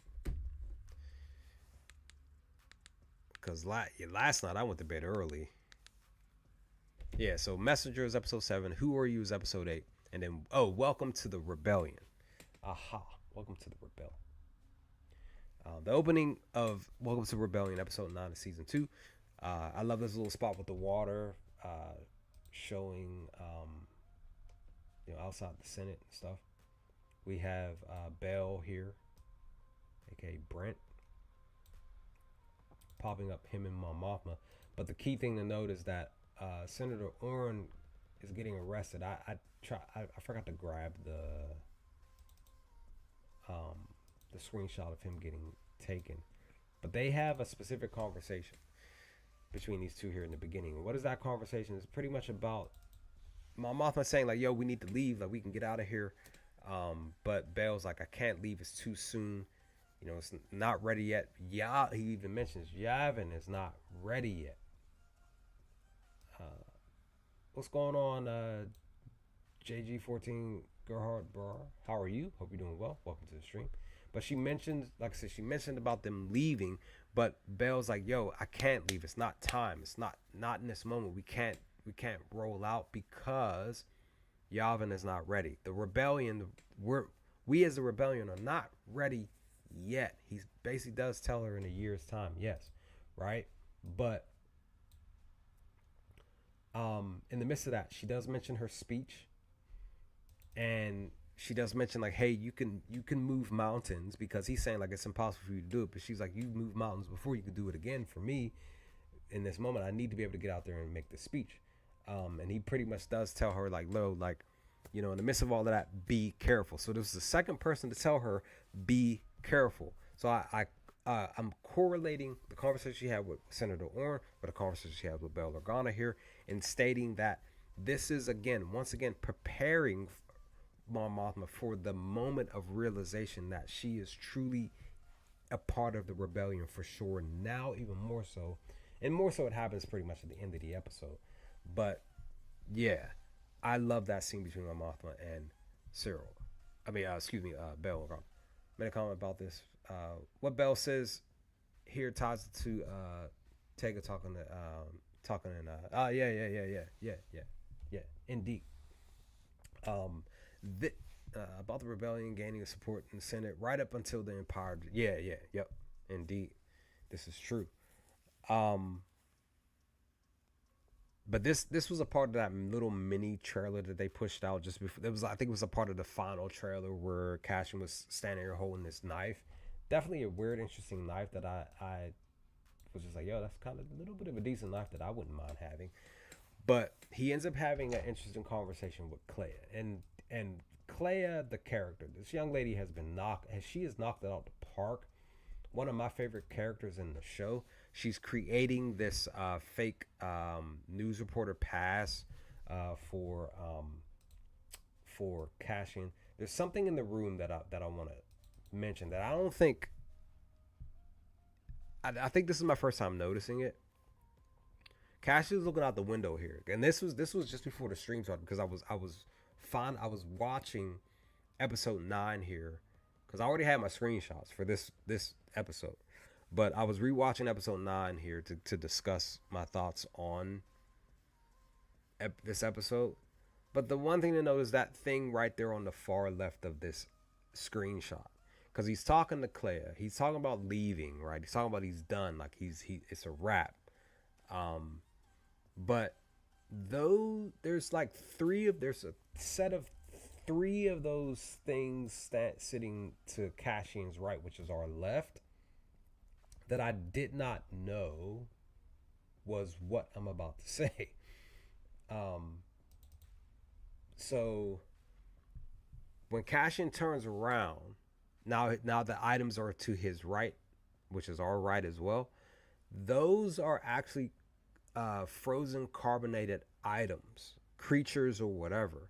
That was literally something that I did not notice. Maybe after whenever I get a chance, I'll go back to rewatch season 1. But as far as I know, this is my first time seeing this. That noticing that Luthen has frozen carbonated whatever creatures or whatever in his shop. I did not notice that until today because I was so focused on what Clay and Cashin was talking about here that I just happened to glance to the left of the screen when he was looking out the window here, and I just looked and I was like, yo, like that's something familiar that me as a Star Wars fan, I recognize. But in the midst of that, him and Claire are talking, and she's just like, hey, like, oh, you're tired, oh, you're this, oh, you're that, you're done, like you're not, like you're not going anywhere. But Cashin did respond, basically saying to her like, hey, like I I get to do whatever or go wherever I want. But Claire's response was, I thought that's what we were fighting for in the first place. And that's when he basically like shut up. Because he kind of agreed basically. But in the midst of all of that, we're back at my Mothma spot. I thought I did not. I thought I grabbed the screenshot of Kersey finding the listening device. I thought I grabbed that screenshot, but I didn't. But you know what? Now that I'm remembering, a lot of the screenshots that I do have are quick screenshots that I grabbed. I was tired. Now, again, I apologize. I thought I was fully prepared for today. And again, once again, for the umpteenth time, I apologize that I did not get the appropriate screenshots that I was supposed to get for several of the screenshots that I was looking for. But we get this random Imperial worker. He's listening in. He notices that there's a change, more specifically my Mothma, but more specifically the driver as well. That the listening device gets taken out by my Mothma and him. And she pretty much is telling him like, hey, I need to do my speech. And he pretty much tells her to like go for a walk, go outside. Just don't be in here because I still have to sweep the rest of the room. But of course, dude had to go say something to somebody so that he can get Legret. Finally got my homie's name right. I've been having a brain fart on my homie here. Um, but in the midst of that, because I have to do a video on this too, Luthen and my Mothma have an interesting conversation outside while she is going over her speech. They, he, interesting enough, Luthen brings up when they first start talking, he automatically says, "Yo, your boy." Yeah, Supervisor Grandy was mentioned. Right. He says, Exer was a plant of mine. He's been protecting you. He's been with you. You know, blah blah blah. And he's protecting you in so many ways. My Mothma's taken aback. She's upset. She's pissed off. Can't believe it. But in the midst of that, she says in response to the whole conversation, that I don't feel comfortable about trusting you even more now than prior, because she even says to him, like, yo, you don't care about me. It's only whatever works best for you. But in the midst of all of that, because she does end up mentioning Tacoma, because we were wondering if Coma was going to be brought up in the conversation at all between these two. And I'm glad that they actually had that conversation here. I'm glad that Tacoma got brought up. But when she mentions Tacoma, Luthen's response and what he said to her, he said, another false savior. Interesting response that I'm still sort of kind of trying to wrap my head around why he said it in that way. Many of us that, like, I seen some people on my videos were saying, like, well, maybe, like, I'm hoping that we get a chance to see how Tay got taken out. And my response was, we're probably not going to get that. It's probably just going to be like a mention in passing type of thing. And this was the mention in passing. Mothma bringing up Tay and Luthen telling her he was a false savior. But in the midst of all of that, the main focus of this conversation is for Luthen to tell Mon Mothma about Bail Organa's team being corrupted. She needs to watch her back. She needs to not go with them because they're supposed to take her to Yavin personally. You need to meet up with my guy. He's going to say a specific line to you, and it's going to be, I have friends everywhere. Remember it.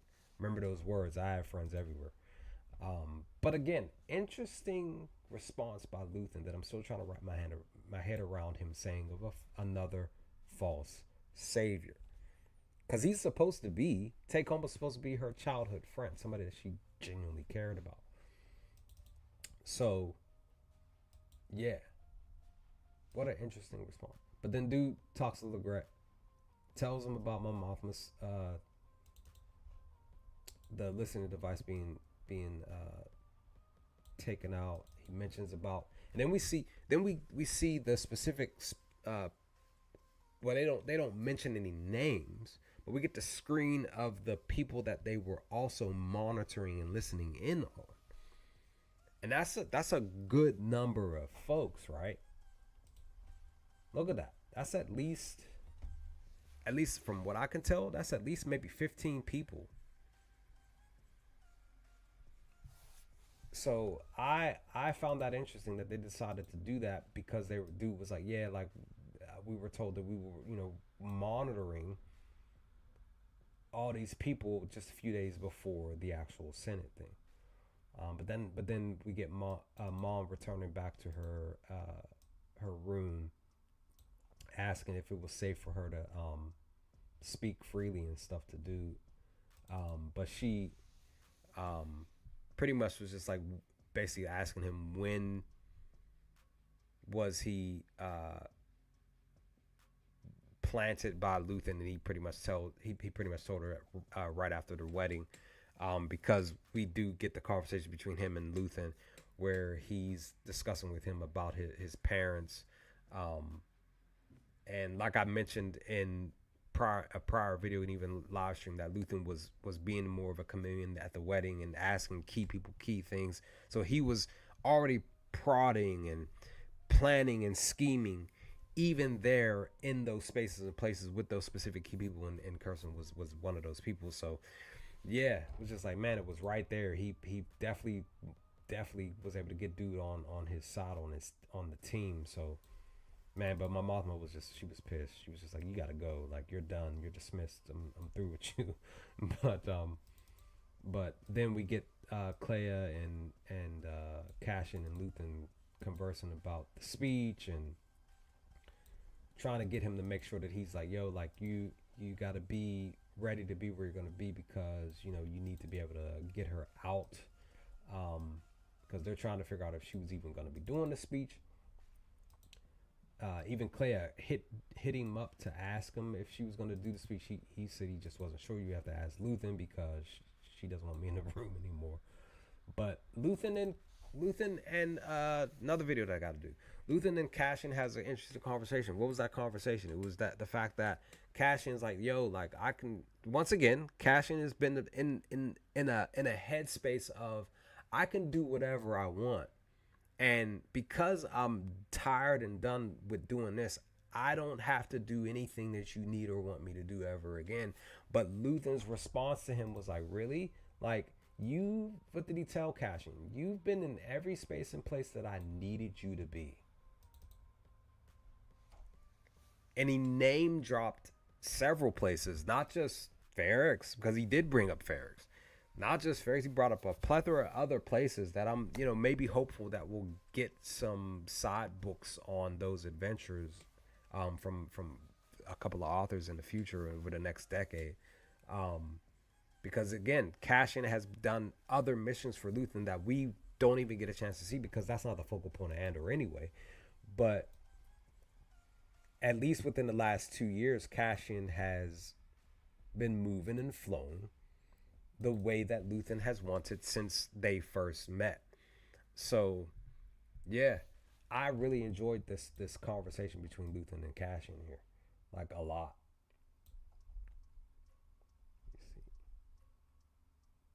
And then that's when the main driver for my Mothma calls in to basically tell the Gret, like, like Mon's not been back since last night. That's not usual for her to do. I'll keep you apprised, but yeah. But in the midst of all of that, we get the Bail Organa crew that's coming to escort my Mothma in, to basically take her to Yavin. But they arrive, they get their little spot, but then also to Cashin gets, what did he say his name was? Cuchillo, I think that's what it was, because dude said it wrong and he corrected him.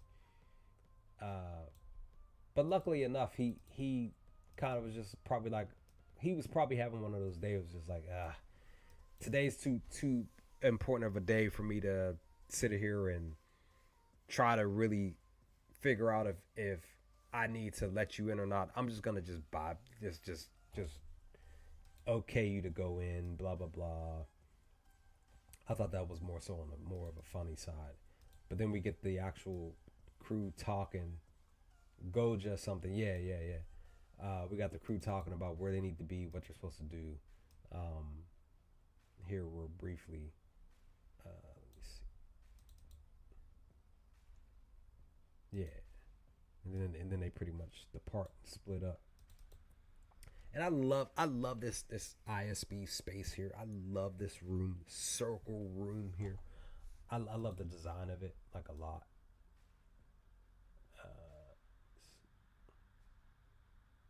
I'm losing my. And Legret is a minor favorite character of mine. But Mon, she's getting ready to prepare for her speech. And then she has another conversation with Belle to just pretty much, motivate her to get ready to go out there. Told her to tear it up, right? He didn't specifically say it the way I said it, but he's got her back. This is the moment that they've been longing for. Um, but I love their I love their Brent did it, he did a great job as Bell, as a recast to me. Um, but yeah, he pretty much told her like, yeah, get ready to go out there and just knock it out the park. And then that's when we had various like I think two or three other senators go out and speak. They talk about how some imperial members were lost, they were martyrs and stuff like that. But then we get Cash and Urson talk real briefly because they recognize who each other are. Cassian does a response of "I have friends everywhere," and then they just get ready to go where they're supposed to go. Um, yeah. Then we get the other crew members here.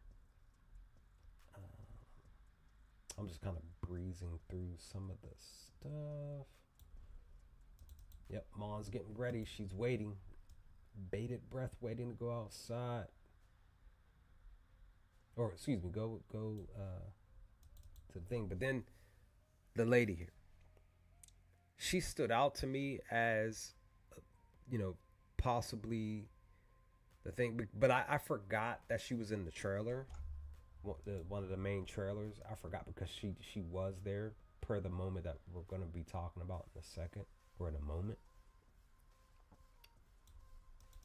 But she calls in to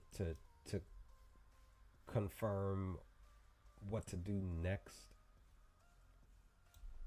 and then that's when dude caught her talking, and he asked her to hand over the what you call it, and then that's when she attacks him. Took him out quick too.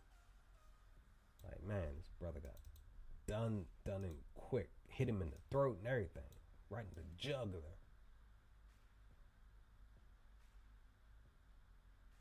Oh, skipping on accident. Yep, this was here when she grabs the gun and pretty much takes him out right here. This was the moment.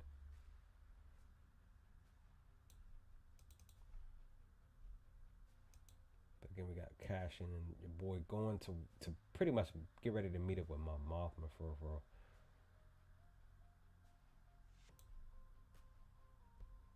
Bell talking about the I forgot what the article title, but he pretty much says like yeah like I invoke said article blah blah blah for pretty much senator from Chandrilia, Mon Mothma, to come out and speak, and then she goes out.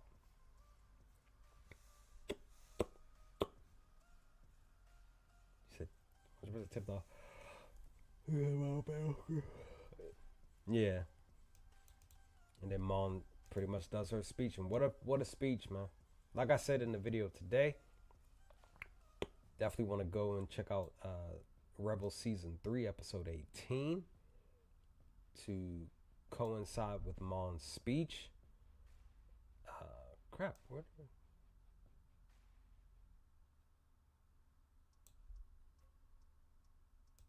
Because Genevieve Riley, did beautifully. She did so well during the speech. It was heard around around Coruscant, right?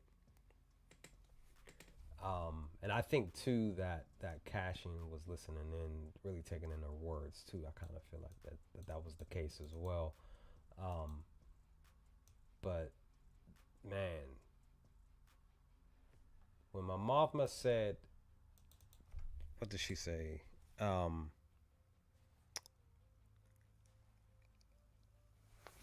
Give me 1 second.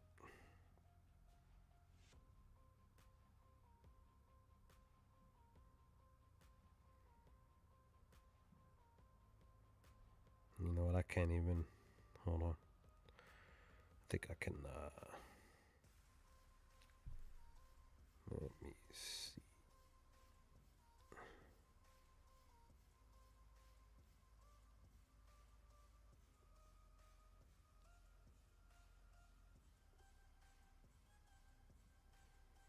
When my mama says the death of truth is the ultimate victory of evil, like guys, like, yo, what a what a way to use those words in a specific way.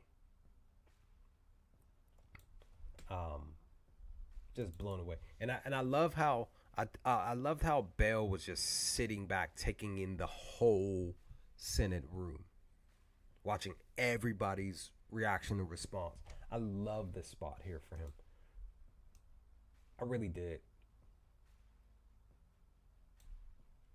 And Legret's trying to figure out why they haven't shut anything down.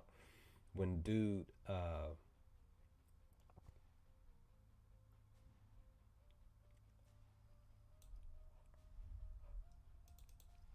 when this dude was trying to get it all, he was trying to get in the room, and they wouldn't. The two ladies, they wouldn't let him in the room.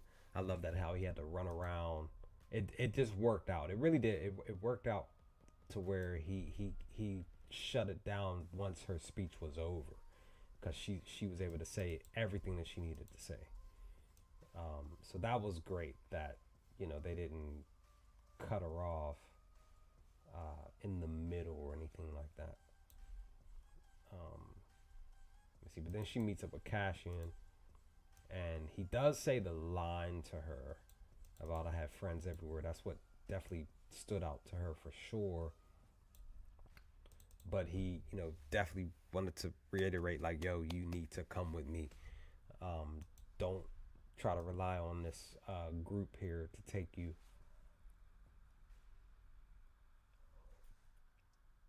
And then once they get to the docking area, well, not this wasn't a dock. This was just a space where he was trying to get her to one of the spaces. But then that's when the lady fan service, no. That's when the lady here, because this was basically from the trailer when she waved the gun. I remember specifically. I was like, oh yeah, she waved the gun, and she was like, "This is an ISB arrest. Call your this is mandatory arrest. Call your supervisor to the other guy." But then that's when Cursed yells out that she was an Imperial spy. I thought I grabbed that. Yeah, he points at her like Imperial spy. And then Cassian pretty much took her out. Yep. I was able to get the I swear I tried to get the laser beam hit like I did. I went 2 for 1, guys, in all of the spots. I got Pluty right. That was like a dead on spot. And then I was able to just get, it took me like 5 or 6 tries, but I was able to get the laser shot hit on Cyril. I'm glad it didn't take that long, but took him out. He got her going, but this is the moment where she was, mom was saying like, "I can't believe you killed her," um, but that's when Cassian says, "Welcome to the rebellion," which is the title of the episode. So, plenty of fan service fans of deep score. Yeah, yeah, you could say like, yeah, I was saying like no fan service as far as like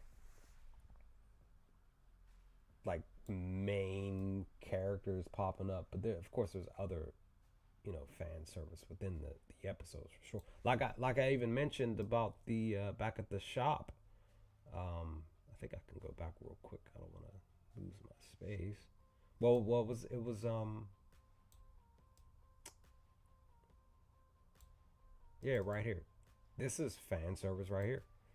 The the the carbonite items right next to Cash in here back when he was talking to Clea about how he was getting ready. He was done. He was ready to leave, and Clea's like, "Nah, like son, like you're not going to." Let me see.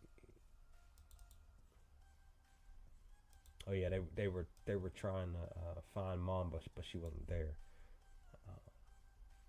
Cashin got her going down the hall, and Legret.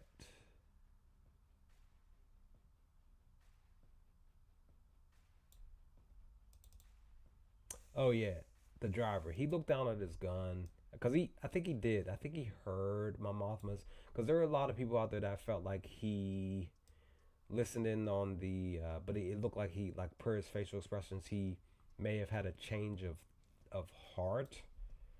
Um, but I don't really know if that's the case. Like some people would mention like he didn't have his gun on him, but I couldn't really tell. I have to go back and try to find see. But he was walking up the thing here, and that's when he ran into. And I like how Cassian in the moment here, he he asked the driver's name, Corsi, Corsi. Hey, we found her. Blah blah blah. He pointed at him saying, "Who are you?" And that's when Cassian took him. I liked how Cassian did the little switch up real quick before taking the driver out. Just like straight dropped him, son.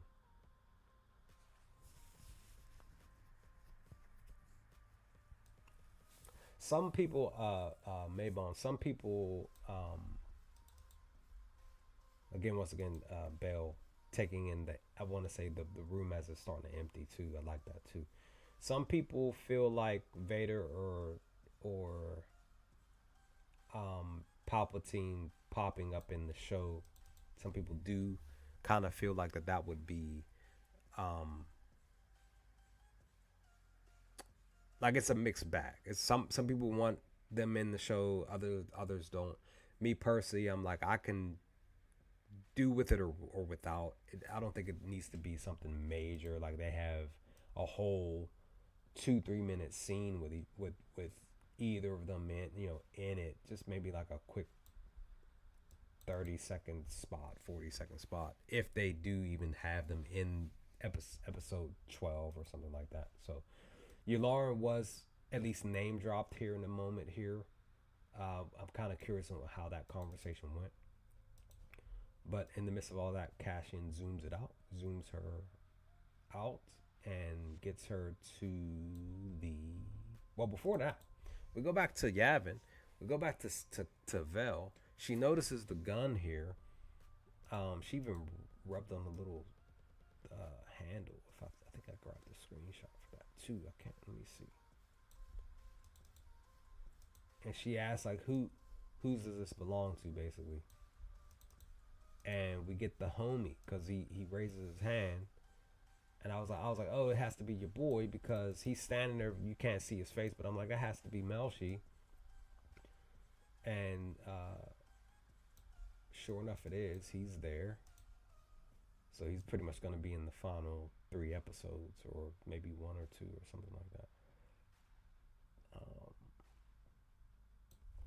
But then we get Mon back at the safe house. Uh,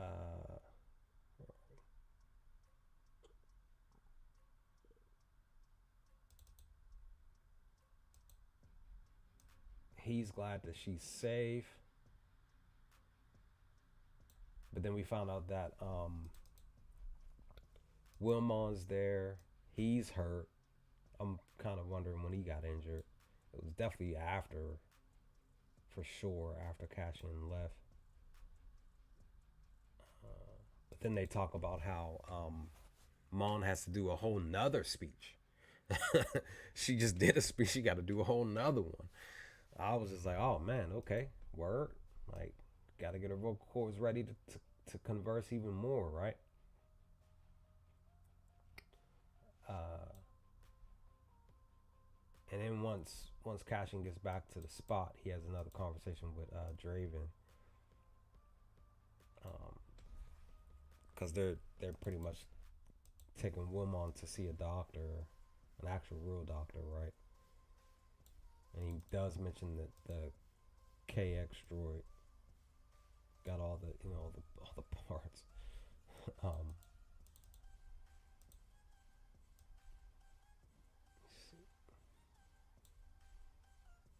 yeah, he was like, yeah, I got all the parts, blah blah blah. And then that's when we get this conversation. This is what I want to talk about. I'm gonna pretty much bring up in the video.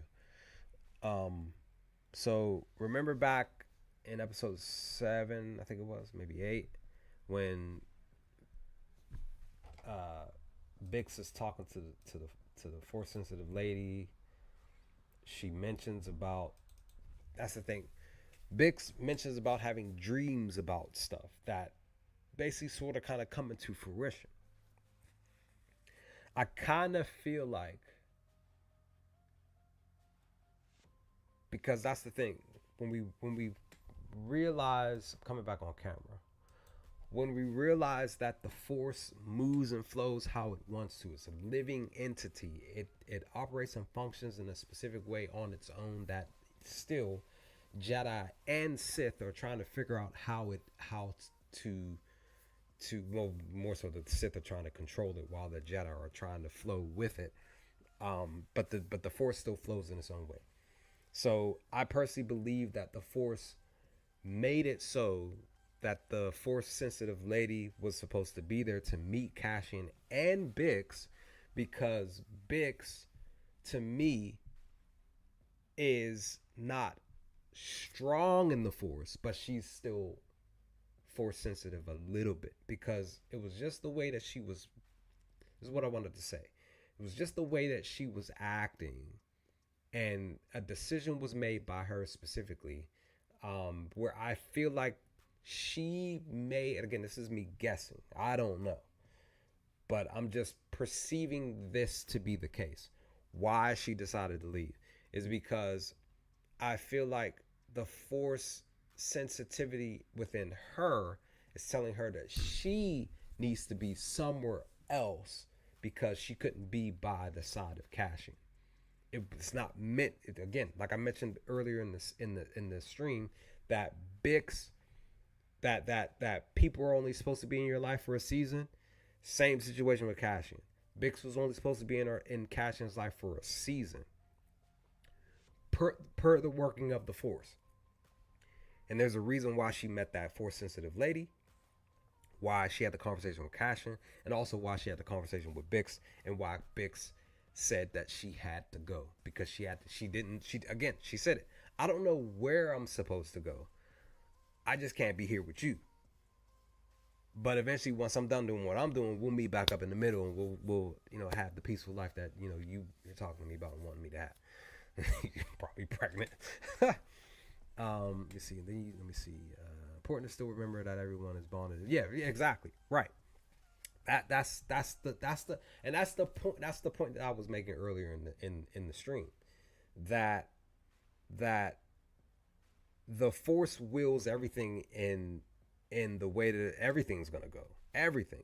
So that also means that, again, the rebellion does not happen without the force, and and the rebellion doesn't happen without Luthen, Mon Mothma, Andor, Bix, Senta, Vel, Melshi, K2SO. All of these characters that are not Jedi or Sith. There is a reason why these characters matter, who are not full on strong force sensitive users. They matter at the end of the day.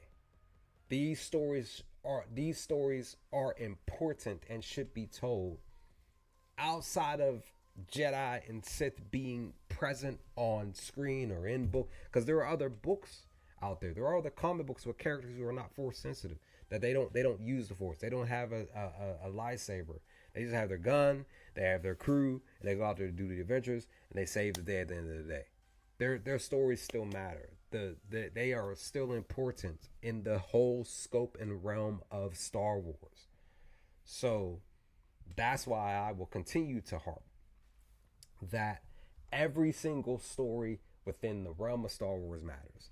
Every single one, which includes the stories of people who don't use lightsabers, who are not full on force sensitive, who didn't go to the Jedi Academy or anything like that, or didn't be a part of this. And that's the other thing. Jedi and Sith flip flop from good to bad every single time. That's the other thing. That's a whole nother video. I'm kind of ranting on this whole thing. Red not ready. Hello, how are you? Hope you're doing well today. I feel like the Force reached out to Bix to connect Cassian with the healer, and to leave someplace else, as the Force is working through Bix to guide Cassian to. Exactly. Yeah. Yes. That is 1000% the case. This is why I brought this up. here specifically, and why I'm going to be talking about this in the video, because I know some people are going to check out the stream here. Um, but again, this is why Cashin needed to say what it, because that's the other thing. She, when Cashin's like, you're not saying anything, she's like, I'm listening.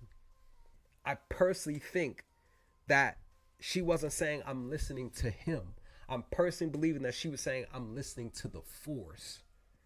That's what I believe in my mind, per this conversation and what they were having. Rez, hello. How are you? Hope you're doing well. Welcome to the stream. What were you? Oh, dude, I didn't know. I apologize. I'm sorry. Please forgive me. Just not seeing some of your stuff.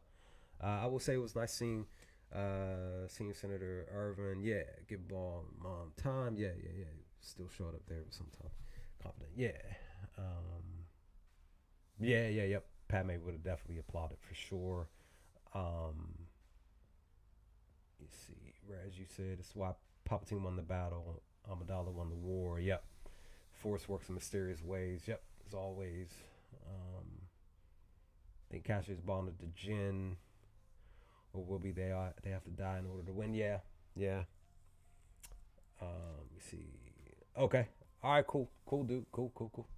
Definitely glad you enjoyed the stream. Hope you enjoy the rest of your day. But yeah, indeed. But then we got the next day. I'm coming off camera here again. We got the next day. Cassian wakes up. Bix isn't there. He's chasing after her. Erskine becoming an important side character, especially in episode 9, was really cool. Really was, yeah. Really was. I love that too. Let me see. Cassian woke up. He's looking for her, but we get the video. I like how they kind of correlated the whole thing. Bix, like, hey, my love, blah, blah, blah.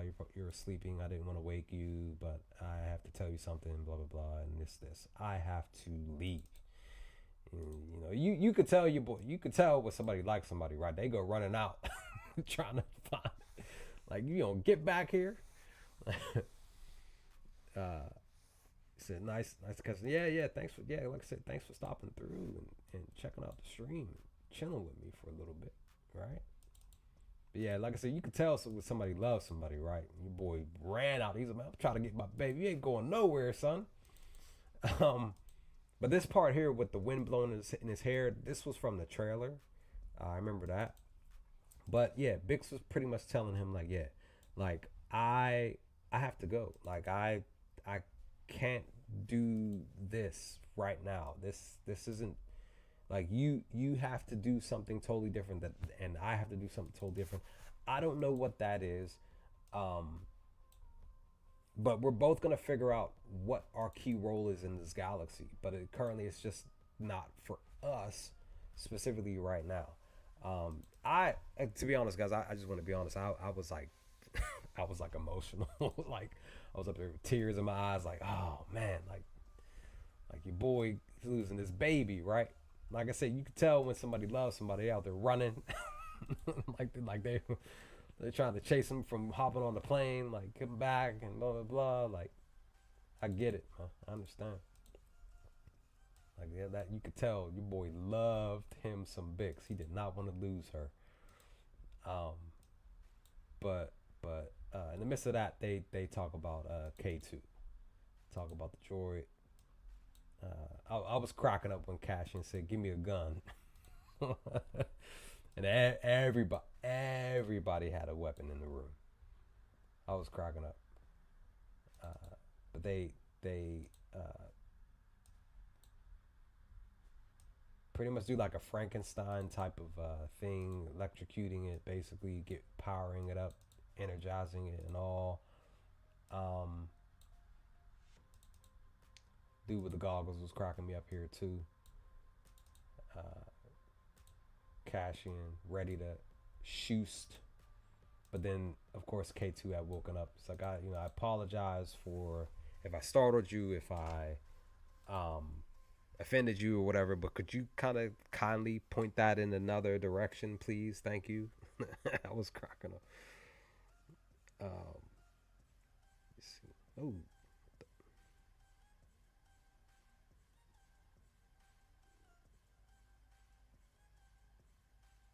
okay. So yeah, but all in all, with everything that we discussed today, or should I say, I discussed? Well, yeah, even those of you in the comments, right? Um, oh, sorry, it's doing this thing here. I gotta let it do its thing. Maybe we'll fix. I have a crappy laptop. There we go. No. I want it to come forward. There we go. Okay. So in the midst of all of that, with everything that I talked about, these 3 episodes, I don't know how they're gonna top episode 8 because I definitely feel like episode 8 was my favorite out of all, but I really just loved all three episodes 7, 8, and 9. Um, uh, but I don't know how we don't know how they're gonna finalize these last three episodes 10, 11, and 12. Will there be a cameo for Emperor Palpatine? Maybe Vader. I can possibly see it. Palpatine. Really, again, I don't personally feel like we need either one. Um, but I could probably understand why they would put them in the finale for episode 12 for a specific key spot for the end. But like I said, I don't think we personally need Emperor Palpatine or Vader to really be in the show. It's really worked well. And really, it has worked well without any Force user here. But again, they did. I'm not. I did enjoy the Force user, the young lady who popped up, in the one moment for those 5 minutes, real brief. The conversation happened. It was a great conversation that needed to happen in that moment, to set everything else into place. And then, again, once again, like I mentioned, to have Bix go off and do whatever shit it is that she's going to be doing. That maybe we're probably going to get in the book. I'm hopeful. I wouldn't mind because I still have to read the